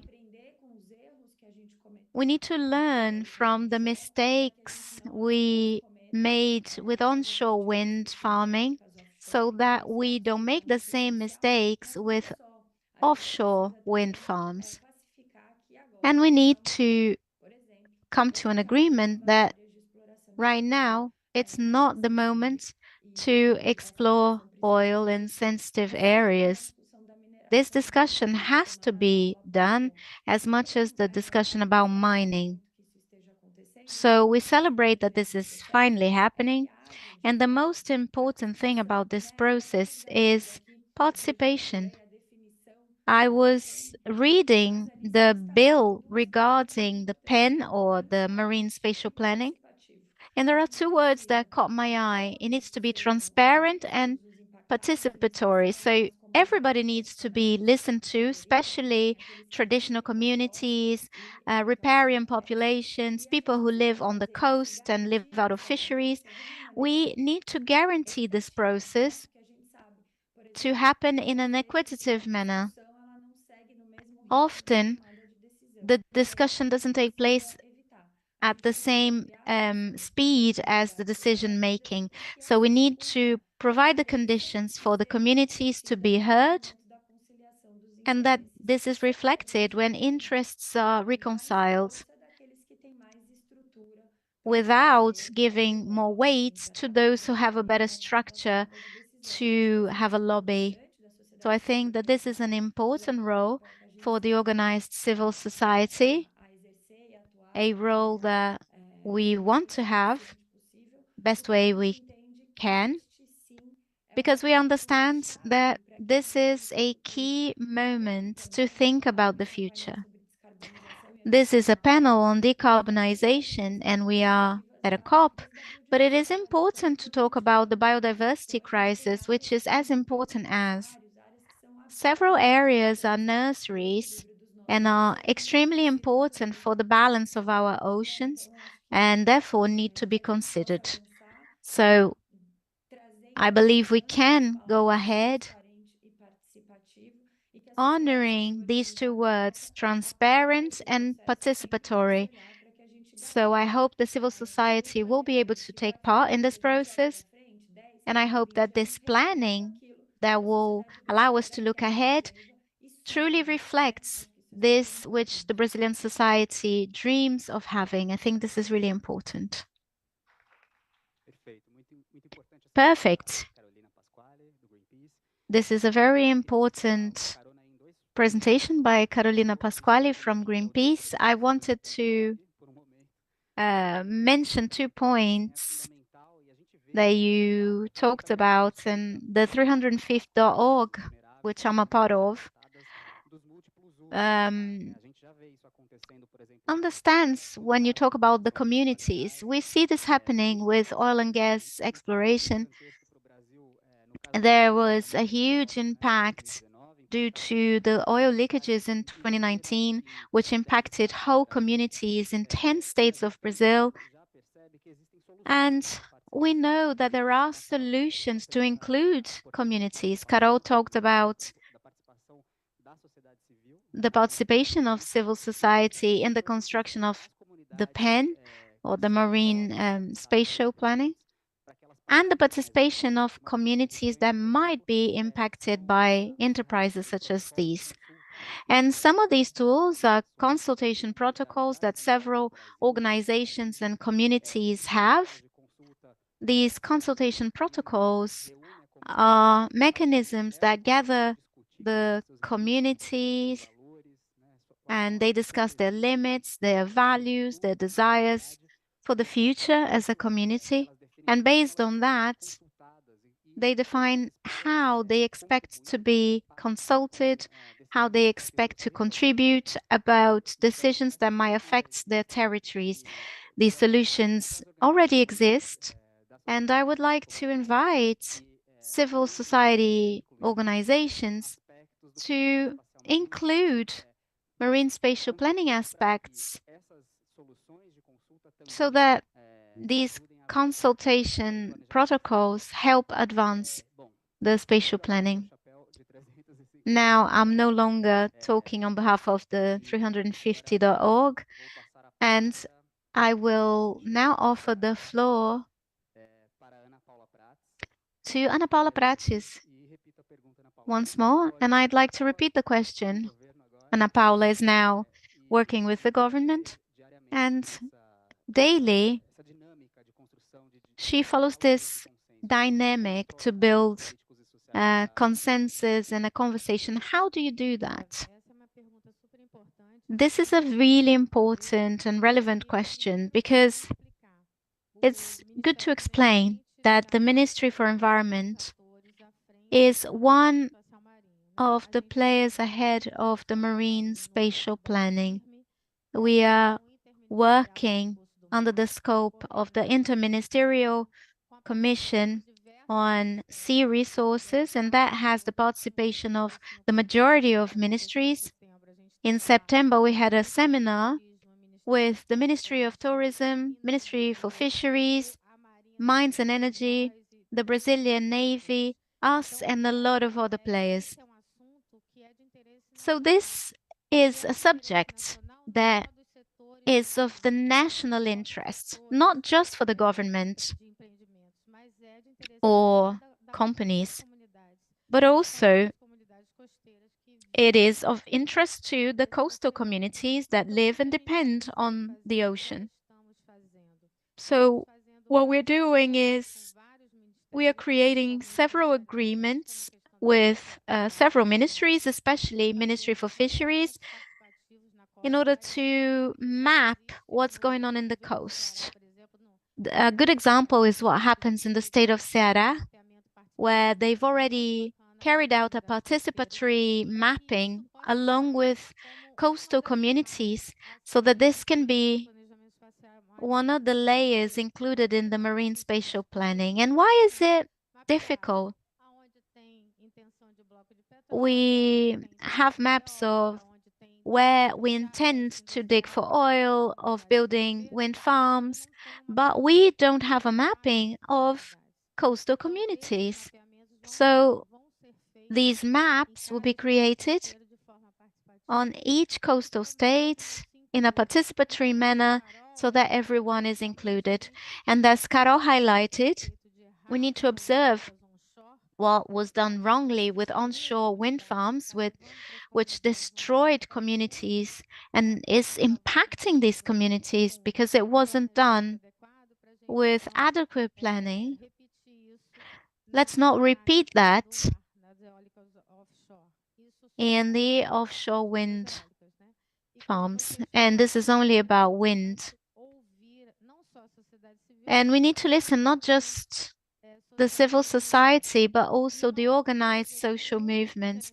Another thing is, when it comes to coastal management, which is a group that we've rescued with this new government, this is GIGERCO. They had been interrupted in the past 4 years, and this is the only group within the interministerial group that relies on the civil society, the academia, and social movements. We are also discussing the panel, the marine spatial planning, with that group. And this is our way of including everyone. Of course, the first few studies will bring ideal maps and how things should be, but we all know that then we're going to have a struggle among sectors. And we need the community to know what's going on. They need to be well informed and they should be participating, of course. Thank you, Ana Paula.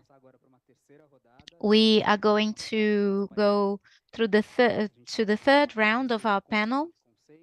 We talked about consensus, and we know it's possible and necessary to advance with the PEN in Brazil. And I will now talk about something that is related to the COP and how can the marine spatial planning help decarbonizing the economy in Brazil, and how can we make the PEN become a reality? If there is the need,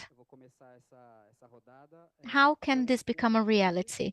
I'll start this round with Alexandre from WWF. Alexandre, how can the marine spatial planning help in the transition to a low carbon economy, and how can we execute it? How can we make it a reality? Sorry, it doesn't work well, guys. Need to give it an incentive.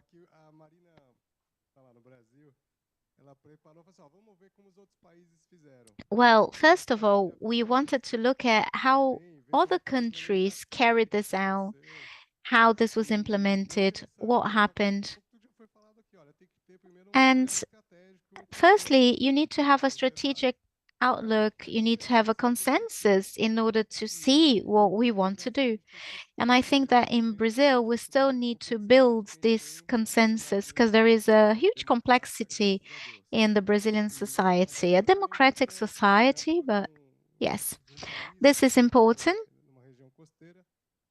This is a country that has a huge coast, and 30% of that coast is protected.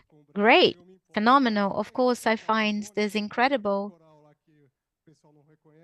There is a lot of coral reefs, and let's consider the Amazon, an area full of coral reefs where you can't have any oil exploration. I would love if Brazil agreed to that.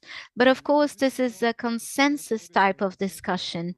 And it matters because if we continue to explore oil and gas, and we know this is a huge risk to the world, we know who is going to be impacted. whether that is on the coast or in the land. But it will be quicker on the coast. Coral reefs are already blanching. So Rosa was talking about the Coral Reef Fund, and I believe we need to work with genetic research. Which corals are going to withstand this?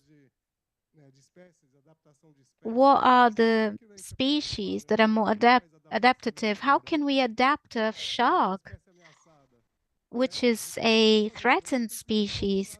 But these are long-term research. We don't have any more time. It is already happening. These are expensive researches.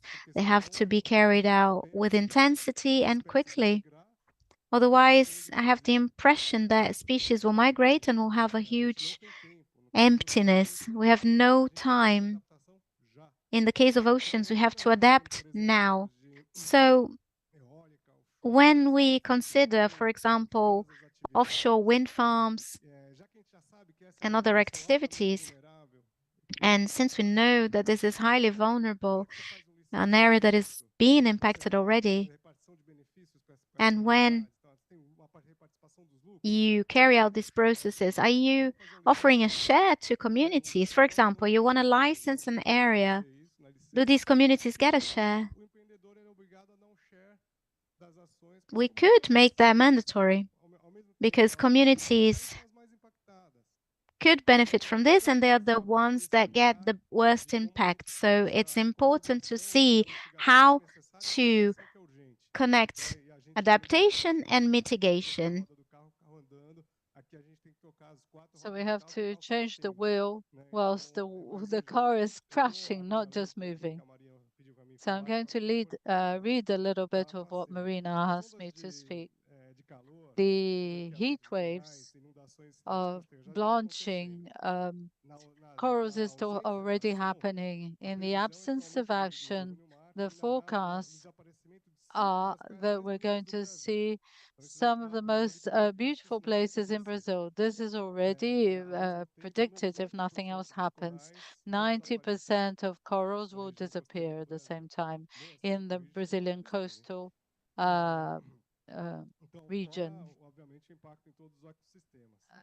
Apart from all the impacts it will have on ecosystems, and see if we have a chance of 66% of temperatures to reach 2 degrees. We're looking at 1.5, but reality is we may reach 2%. So we shouldn't be opening any more oil wells. If we want to conserve our oceans, we need to stop this now. So if we're taking this seriously about 1.5, we cannot open any more oil wells in the platforms in the sea.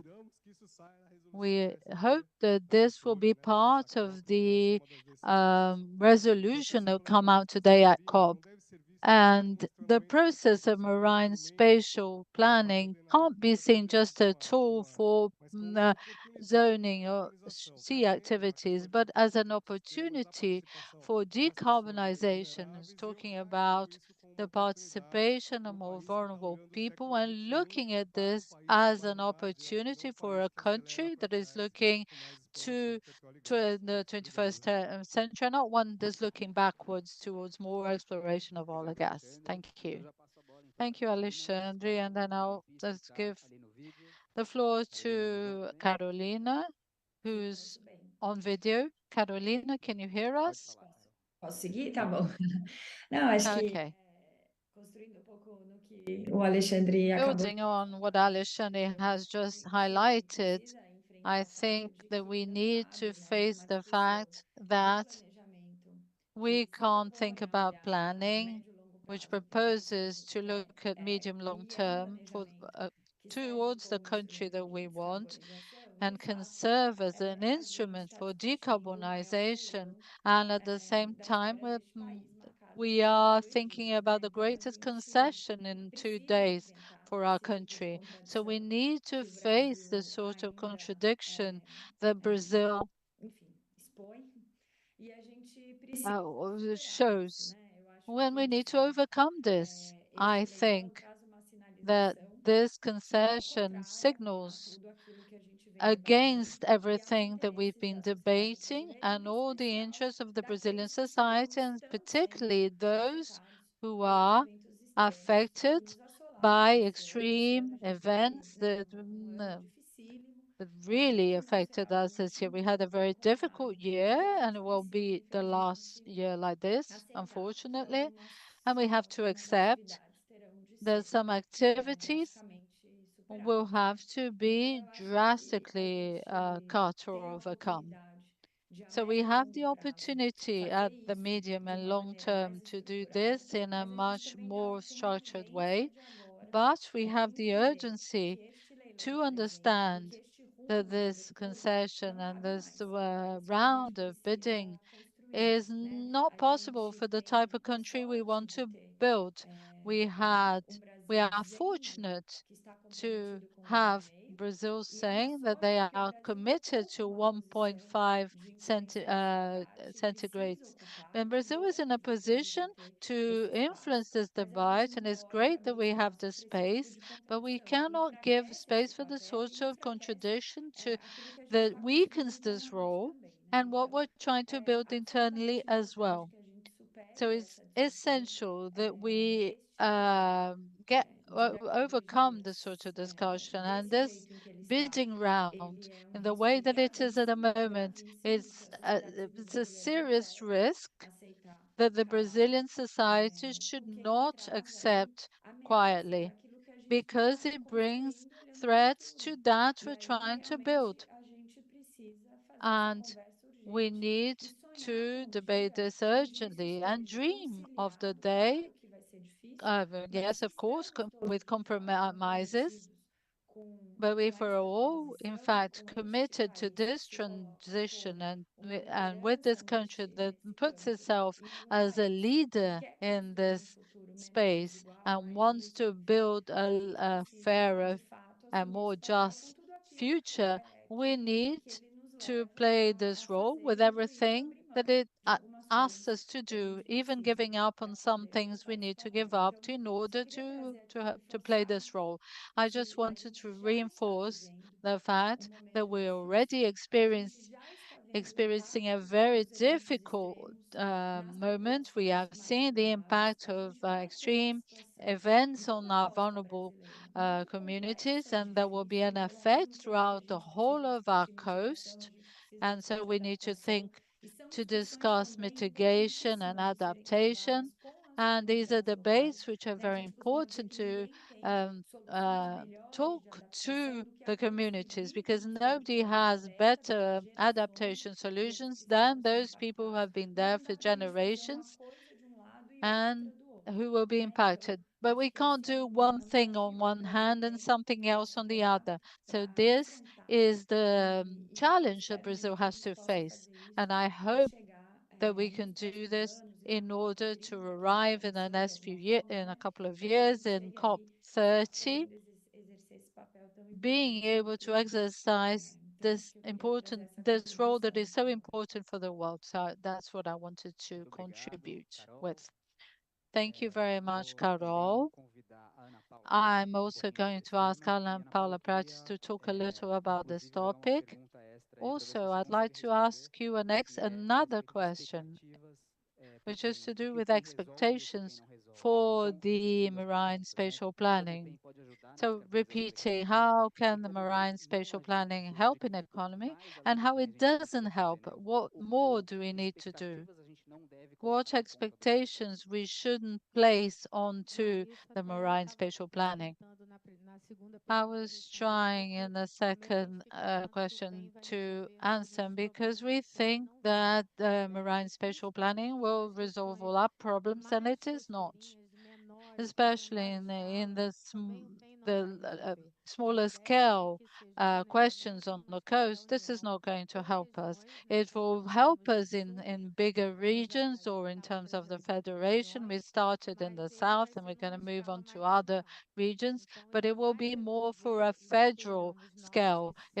We hope that it will resolve some questions in relation, for example, where you can put a block of offshore wind or sensitive areas for conservation, which should be left there for conserving biodiversity or areas of multiple use. So we have a challenge, which is what I've already mentioned, where after you mapped everything and you made your planning and identify all these areas, then you have a political dispute between sectors. That's why the participation of society as a whole is so important by observing, looking, and helping us to choose these areas.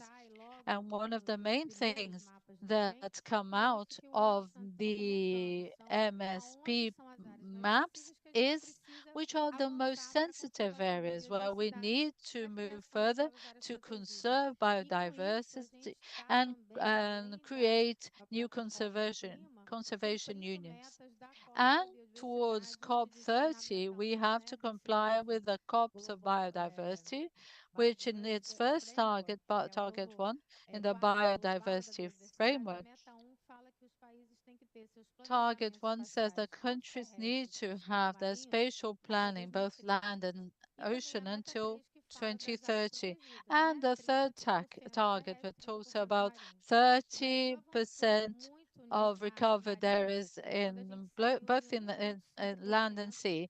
And we improved a lot when we went 1.25% to 26.35% with some sort of category of protected marine area, a conservation unit. It's interesting to say that some people say, oh, we've moved very fast, so we'll reach 30 very quickly. No, it will not, as you can see what's happening with this bidding round, where one of the identified prioritized areas, which is biologically, ecologically areas, which is the area of the Fernando de Noronha, which within the marine spatial planning, it is a conservation area, which is where some of the blocks for exploration for all is going to take place. So we already have some challenges. But another issue is that we've created many protected areas in the coast and marine, and we didn't manage to go for 1.5% because they were very small. And as Rosa and Nabil mentioned, we have a huge territory coastal. So we went to 0.02% and growing gradually. So 26.3% and to 30%, we have a lot of conservation areas to establish. And this is one of the challenges we have in terms of the marine spatial planning, and this is where we're going to advance in terms of the protected areas. Thank you. Thank you, Ana Paula. And I would like to ask Nabil of BNDES, the Brazilian Development Bank, what is the role of the Brazilian Development Bank in everything with this been mentioned, and how can marine spatial planning decarbonize the Brazilian economy? I would like to remind us of the presence of our Eduardo Bandeira de Mello, a professor, because he was a staff member of our bank before he became a federal deputy, one of the precursors of the environmental agenda in the bank. He created here. I'm very happy to be here and to talk about new agenda. Eduardo was there when the Amazon Fund was born. He helped conceive that project, and now he can see a new agenda in the bank. And he knows that this is his recent history and has been worked by a team. I would like to think about Luis Passos, I joke that he's our commander. He's all the time helping us, Marco Santiago and Vanessa. Chris, it's a new team that's very hardworking and is talking about exactly this question you have asked. As I had already mentioned during the first question, the bank is the Brazilian Development Bank. It must be aware of the questions which are part of the structural solutions of developments, and the blue economy is one of these. We have given it a name, a nickname, which is the Blue BNDES.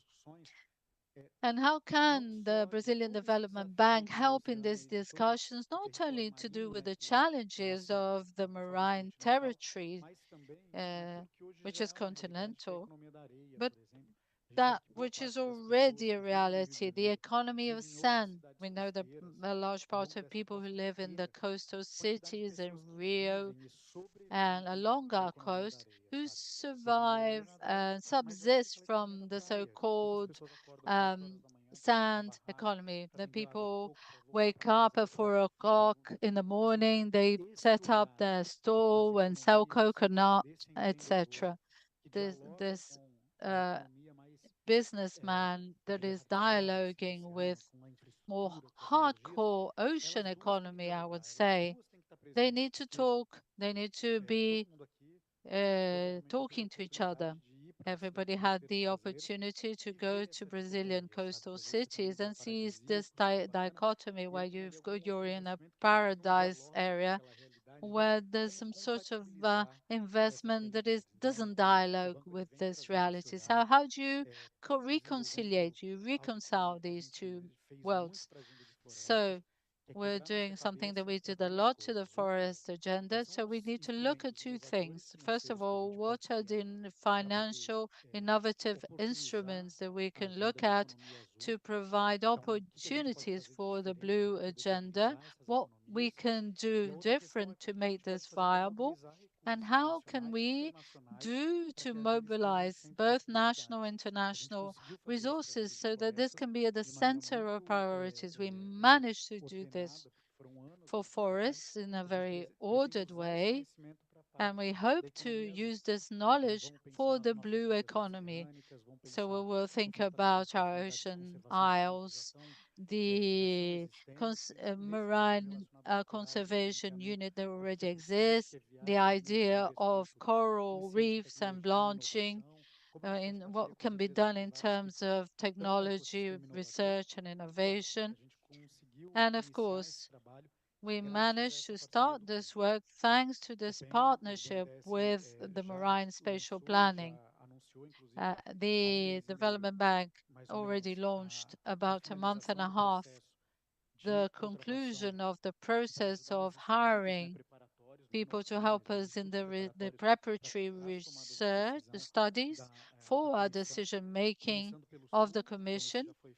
We started with the South. This was already done. As Anna had already mentioned, we have some good news.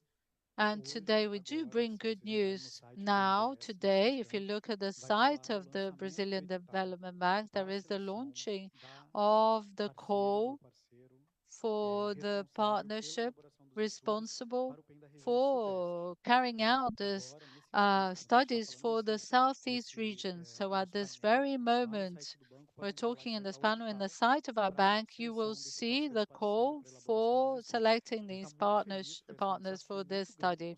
We're very happy. It was a challenge to be able to deliver this, and we were thinking, will we be able to do this? Because the amount of things that the instances that needs to go through so that it can be approved, and it was approved by our board on Friday, so that we would be able to bring this forward today. So 5 a.m. it was put in our site. So I'd like to thank all the teams in Brazil, the team of the Ministry of the Environment. We need to renew our cooperation agreement, but this call is out. Let's do the contract selection, and let's do this spatial planning, marine spatial planning for the southeastern region. Thank you, Nabil. This is really good news that we have these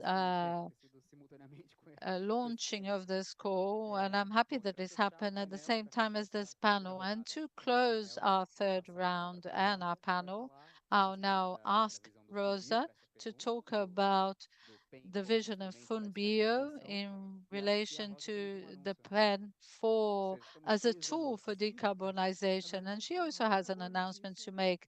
Yes, I have another good news together with Nabil. No, please. Put our slides up. Funbio today launches a call for the marine special planning for the Northeast. It's a process funded by GFMAR, Ana Paula, who's our partner in the ministry, with the contribution of ICMBG in the Brazilian Development Bank. And I thank Marcia, who was there concluding everything so that we would be able to launch this call. We have until the 15th of January for companies to express an interest, and the best companies will then be invited to present their final proposal. But it's an honor to be able to launch this together, this call for the Northeast.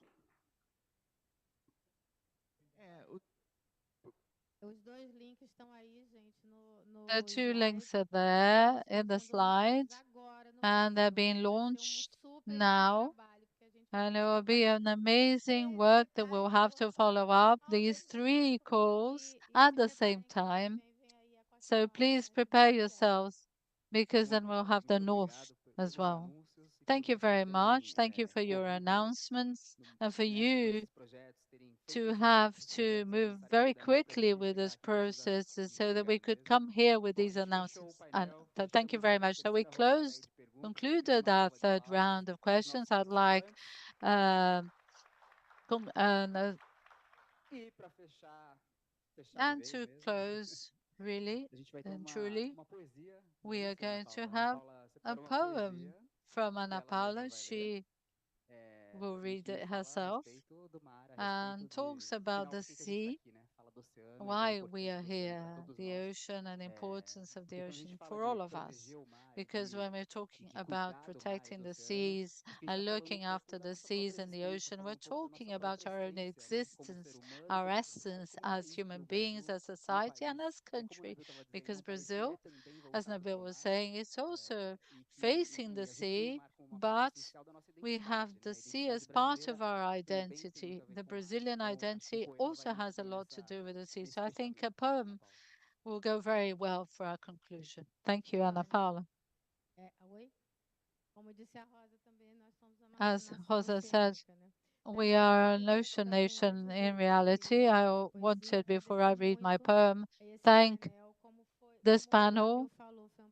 As Nabil said, it was a very participative panel. We had the 350.org, the Development Bank, WWF, Greenpeace, Funbio, Marina, who's in Brazil, everybody who's been working so that we could get to this moment with these calls being launched. And this poem I'm going to read comes from Mia Couto, and I was introduced to it by Marina from WWF. So it'd be great to finish on this. This sea, this great ocean, is beyond our vision. It is not exactly what we think it is. It's not a body of water. It's not a body that's lying between continents. Sea is in the world, is within ourselves, within our bodies. And the history of the story confuses with the history of life itself. Life is inside living beings, all who had the the daring to leave the sea, and this is part of the great life for millions of years, have never abandoned this territory. They brought sea and oceans with them, and all of us have this interior sea, this internal womb that we have passed generation to generation. Everything from us is a small replica. Our tears, our sweats, amniotic liquid, these are remembrances of this relation that we have with the ocean. Mia culto.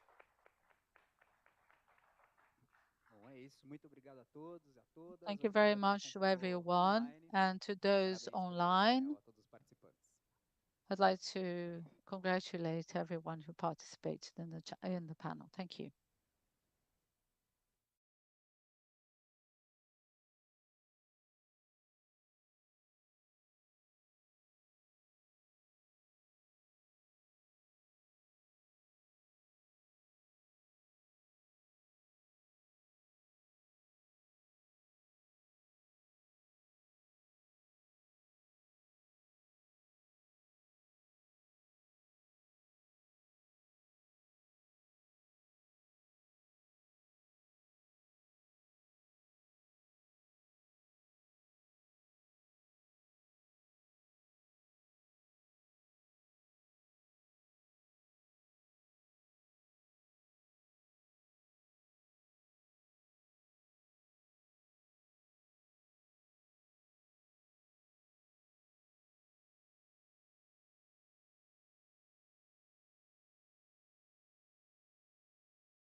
Olá, boa noite a todos aqui presentes. Hello, good evening to everyone present here.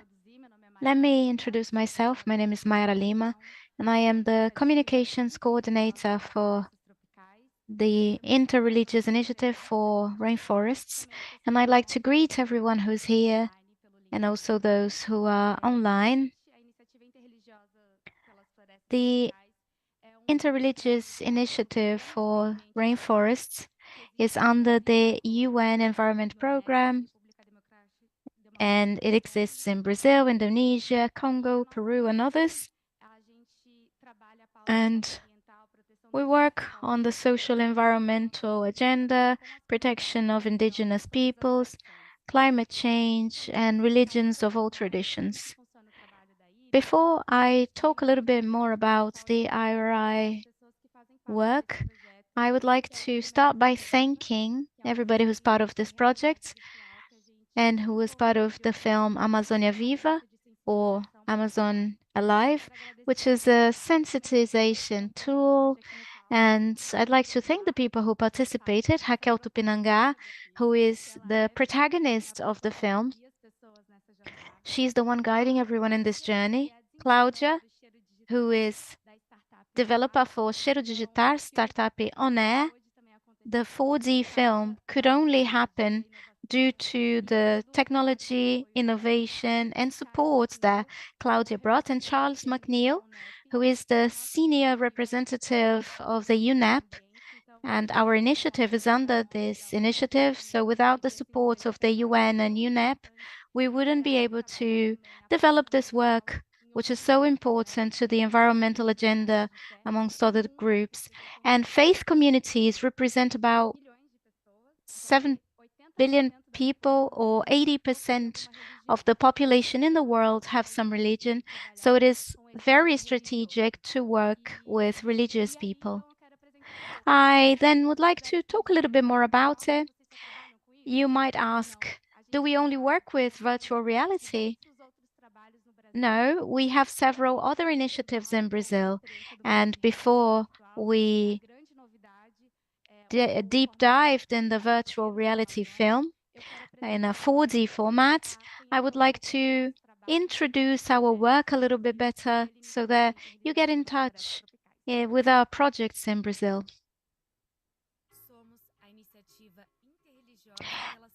There are subtitles in the video.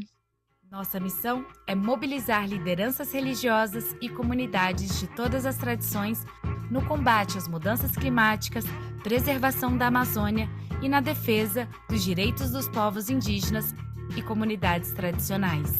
As lideranças religiosas são essenciais para tornar a preservação da natureza um valor fundamental para a maioria da população e, assim, influenciar suas atitudes individuais, a escolha dos governantes e dos produtos que consomem no mercado, tornando-se dessa forma defensores da preservação das florestas e do meio ambiente, independentemente de mudanças eleitorais e condições políticas. Para desenvolver esse trabalho, atuamos promovendo sensibilização, formação, comunicação, ações no território e ações de incidência pública. Agora, como isso de fato acontece? Vamos lá, vamos começar. 1. Realizamos diálogos entre religiosos da Amazônia e de grandes capitais e cientistas por meio de visitas informativas e imersões ao Centro Nacional de Monitoramento e Alertas de Desastres Naturais, o CEMADEM, e no Instituto Nacional de Pesquisas Espaciais, o INPE. O resultado? Conscientização sobre a emergência climática e a necessidade de parar o desmatamento, valorização do trabalho das instituições públicas e dos cientistas, compromisso de atuar em suas comunidades e de participar das atividades da IRI.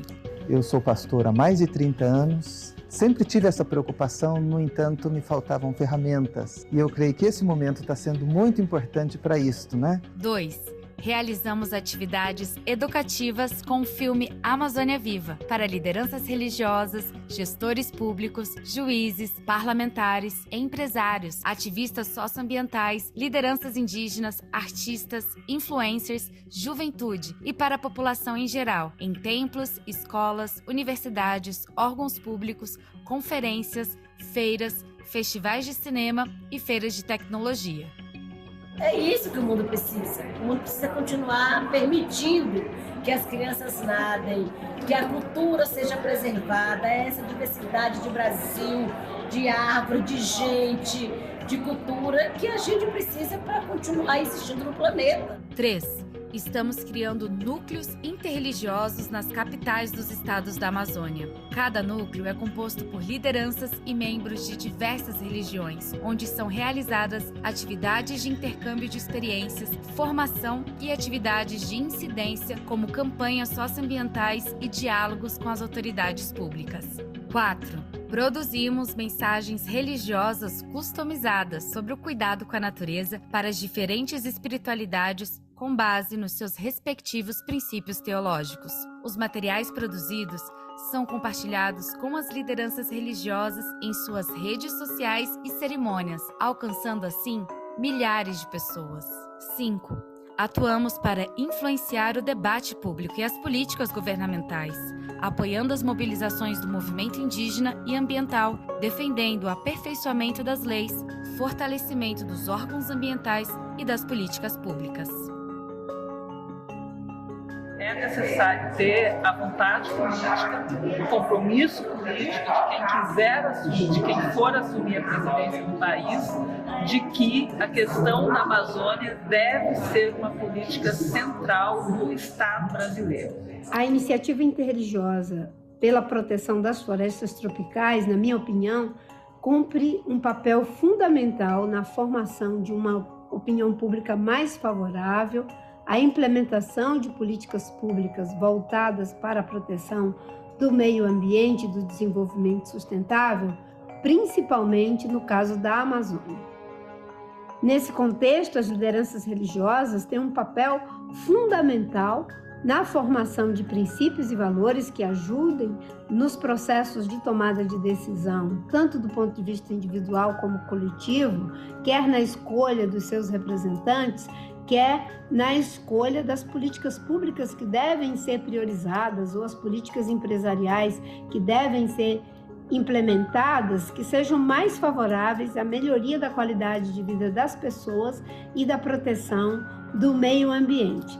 O diálogo e a cooperação entre comunidades religiosas, a comunidade científica, os povos indígenas, os ativistas socioambientais, empresários e governantes são essenciais para preservar a Amazônia, reduzir os conflitos e a violência, fortalecer a democracia e criar um ambiente apropriado para promover o desenvolvimento sustentável e a vida digna para todos. Iniciativa interreligiosa pelas florestas tropicais, reunindo comunidades de fé para agir.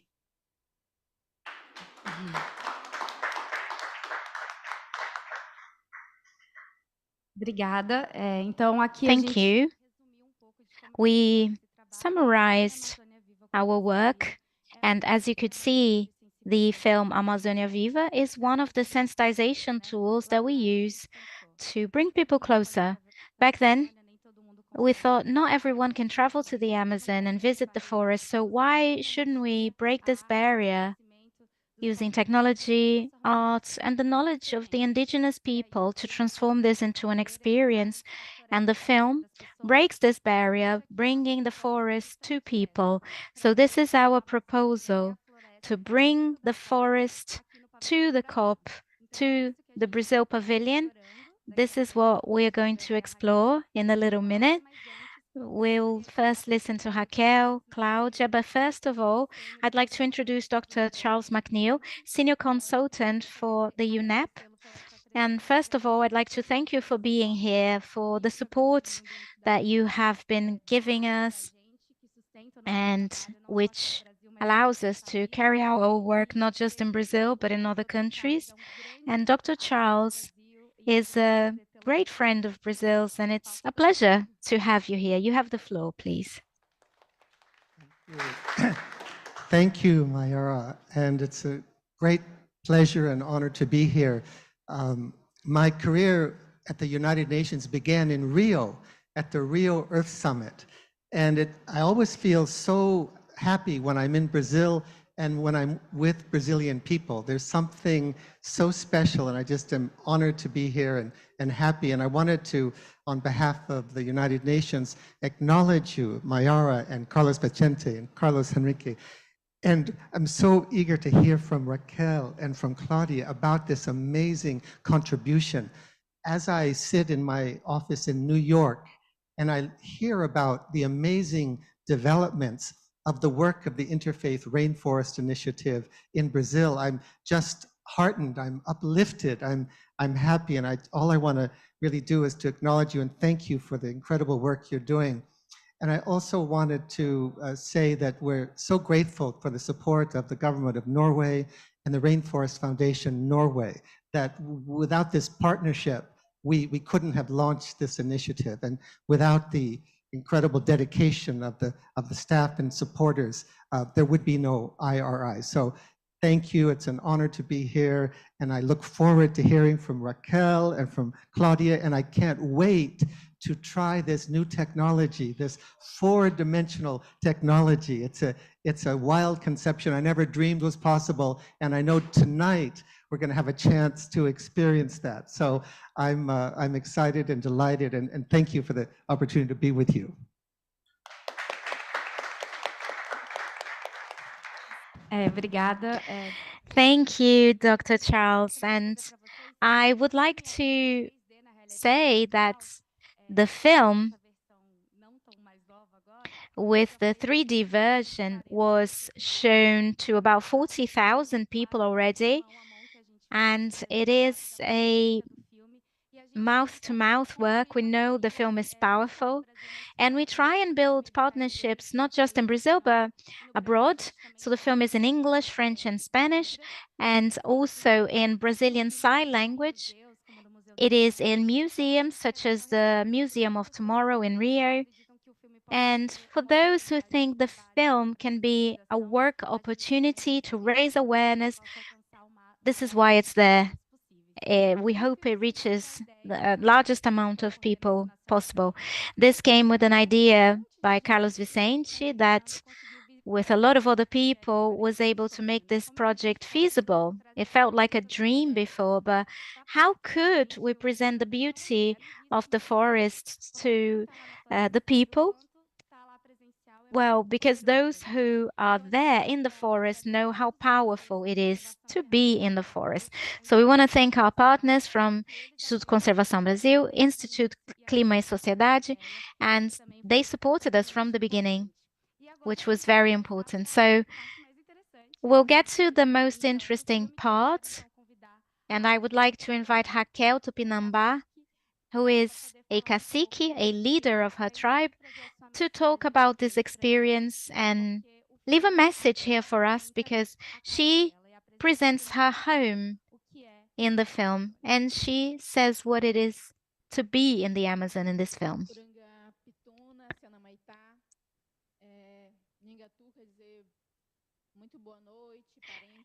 Good evening, my relatives, my brothers and sisters.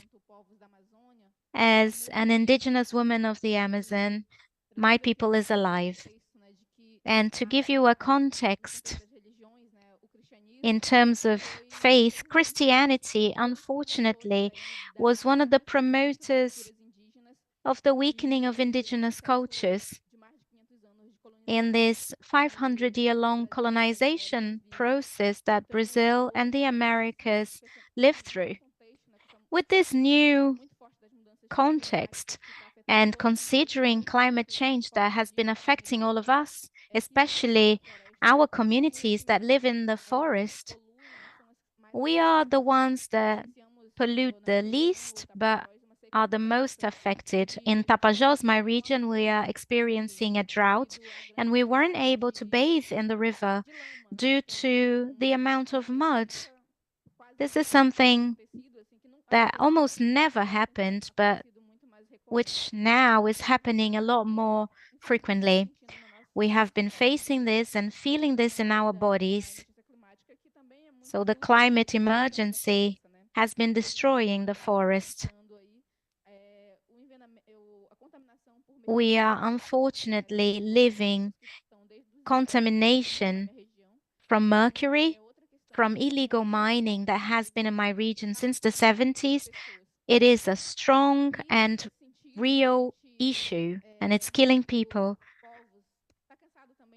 As an indigenous person, we are all tired of whistleblowing. We are tired of producing documentaries that people don't want to watch. So with the proposal to sensitize people and show what is the welfare and the good living of the indigenous peoples, what is a clean river, how we bathe, how we fish in the rivers, we wanted to show how we live and show the Amazon to those who don't know it. So I really appreciate this proposal to be part of this initiative to talk about the importance that people have for a standing forest.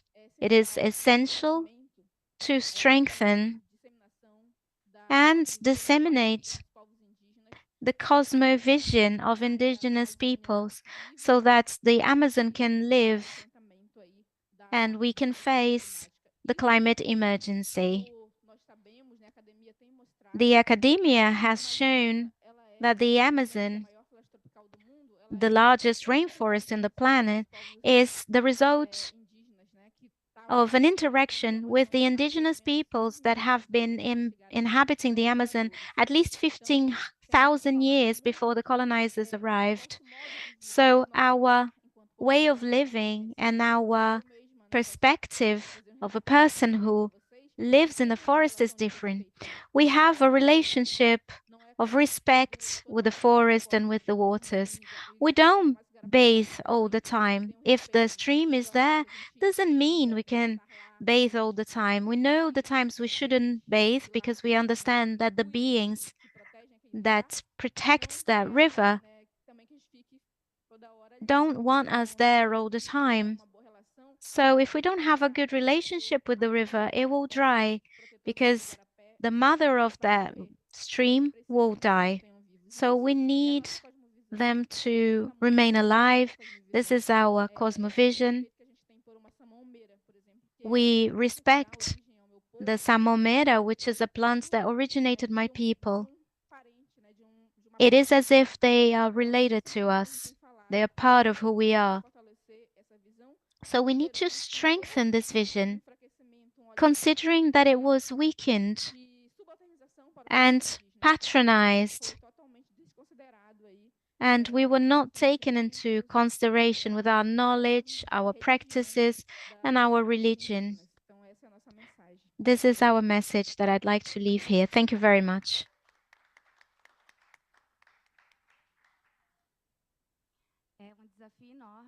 It is a huge challenge, and when we thought about how we were going to format the film, these were important points because we were reflecting over the fact that 80% of the population live in cities nowadays, and we lost the connection with the forest. Within Brazil, everybody thinks Brazilians know the forest, but that's not true. We need to break this barrier, and the proposal of the film was indeed this one.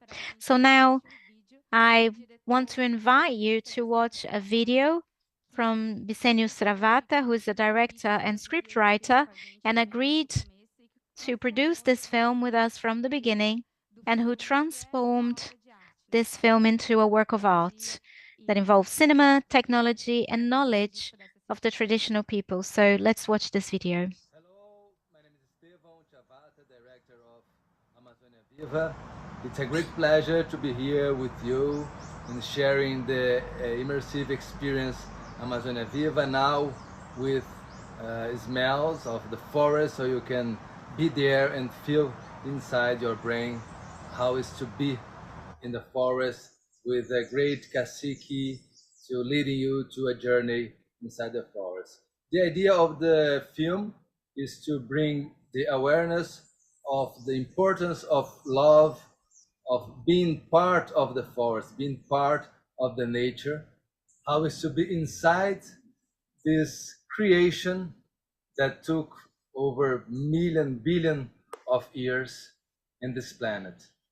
So it's a wonderful work, a wonderful place that we can't live without it.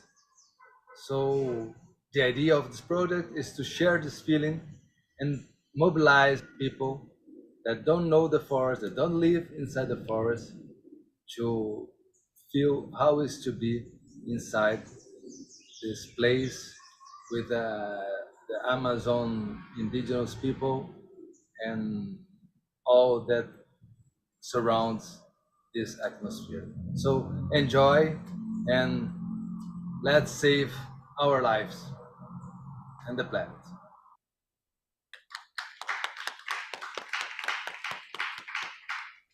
O Estevão é um cineasta com muitos anos de Stephen is a filmmaker with a number of years, and he's developed a number of projects and documentary, and he decided to do his first project of virtual reality, and we managed to get the prize as the best film in the Festival of Barcelona. So it's amazing to know the power of this film that started very timidly.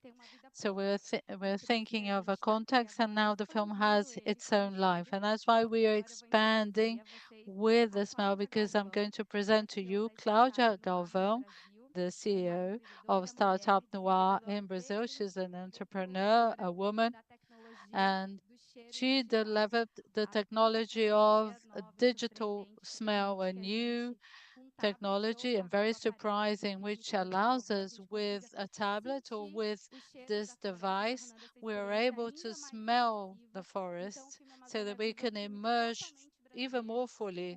So this is a very Brazilian film with a Brazilian production, with Brazilian technology, with the presence of indigenous people and the traditional communities. And she's here to tell us a little bit more. So Claudia, could you let us know a little bit more about your work in this project?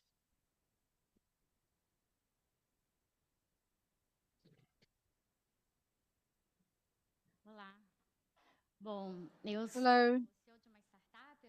I am a CEO of a startup. I work with technology, and I think technology comes to help us to add us in terms of defending the environment. I've always believed this.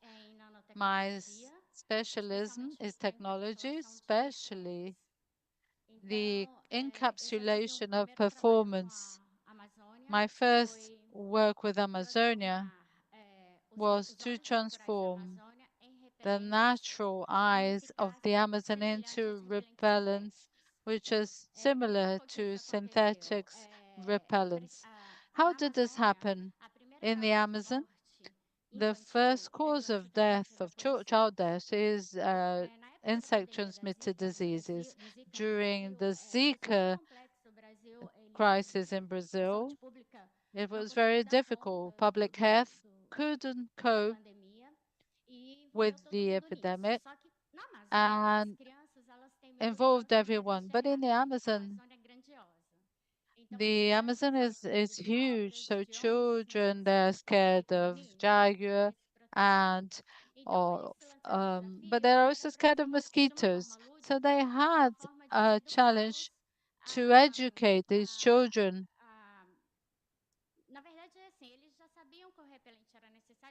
They knew that there was a need to use repellent, but it was the idea of enjoying to use repellent a bit more. So we did a few micro capsules because the natural eyes of the Amazon, they oxidize, the oils oxidize very quickly. So you have 15 minutes of protections. But if you put them in micro capsules and they broke in different moments, you would be able to extend that time for 2 hours, which is what doctors said would be necessary. So I used these natural oils, made the mix, and I made in capsules of different sizes so that these capsules would break at different times and protect these children. But I couldn't put this into a repellent because that's exactly what they didn't want us to use repellent. So we put it in the pages of their books, in the crayons, and in the covers of the superheroes. So as they move the pages of the book or by using the crayons, then this repellent would be released and as the microcapsules would break. So then you'd have a bigger area for the application of this repellent. So once you go to the Amazon, it doesn't leave you, they say. So the Amazon has always been with me. And I continue to do this project with the Riverside community children. And I started working on other things. I created another company, which is the Digital Smell. I created a tablet where where the smell comes out of it. So what does that mean? It's a normal tablet where you have your email, etc., in any old tablet, but there's a smell that comes out of it. It issues this smell. So if you're selling perfumes and you have an online site, when you touch that button, you can smell that. So digital smell is dry because people may be allergic to perfume, so I can't contaminate people. So it was a huge challenge developing this technology, but once it's developed, we can apply for many things, not just on the tablet. So when Vincent got in touch, Vincent, you came in touch with me. I obviously love the idea. It's such a beautiful idea. But Amazon for me is a living thing, and aromas and perfumes are living. When people put on a perfume, they each have a smell according to their type of skin, what they eat. And within us, each perfume has a meaning according to our experiences. That's why I use this tablet to do trials on people who have Parkinson and Alzheimer, because one of the first symptoms of Parkinson is the lack of smell. So we can use the smell through this tablet to treat certain diseases. And it's the only technology in the world because you have the audiometric, but now we have this measuring through smell. So as I said, Amazon is a living thing and not everybody can go into the Amazon. And when you get there, you grow as a human being. And so my willingness, my feeling, my desire was to make this experience very big. So I thought that if we put something alive in this experience, the Amazon would be alive in our experience. And this is a very singular experience because smells will affect people in a different way. But technology was easy in a certain ways. And say how we're going to have the smell of the Amazon, because I had my references, but because I go to the Amazon every now and again. I don't know the Amazon, so Raquel helped me a lot. She spent a day in my factory and we started smelling and developing the smells together. And then Raquel decided which smells made her feel like she was going inside the forest. So we opted for 5 different smells because there are 5 topics in the film. And we created the first 4D reality, which is the virtual reality with smell. I'm very happy with this work, and to work with Raquel. It was such a pleasure working with her, with Mayada, with Carlos, with Carlos, with Charles. I met here. It's an incredible piece of work. Because when we talk about the environment, when we see a forest or the fire in the TV, you might not like it, but it's very far away. But when you get out of a sweet smelling forest and then you can feel the smell of the fire, then you see how this will touch you. And Vicente says this a lot. People only transform themselves if they're touched by the heart, if it's love. So I developed this technology with a lot of love. We developed the smells with lots of love so that everybody who watched it would be touched and could understand a little about the life we have in the Amazon. Of course, this It's very, I can't really say that I can bring the whole of life of the Amazon, but this is what we attempted to do, and I really hope that you like it. And I just would like to mention one more thing. The digital smell is one of the newest, most novel things that in the world. We have this tablet that produces smell, the first glasses that produce smell. So this is just to say that the technology is not an enemy to the environment. It can also add and complement to the environment and help it in terms of helping to protect it. So now I would like to thank the presence of everybody, Charles, Claudia, and Raquel, to thank our partners who weren't able to be here, our advisor and consultants in Brazil, and the religious organizations and the indigenous organizations and others. And also thank your presence for being here. And I'm sure everybody is very curious to understand how is this film with the smell of the produces the smell of the Amazon. So I'm going to stop the transmission online for those people who are on YouTube and invite you to watch our 4D Amazona Viva film. Thank you.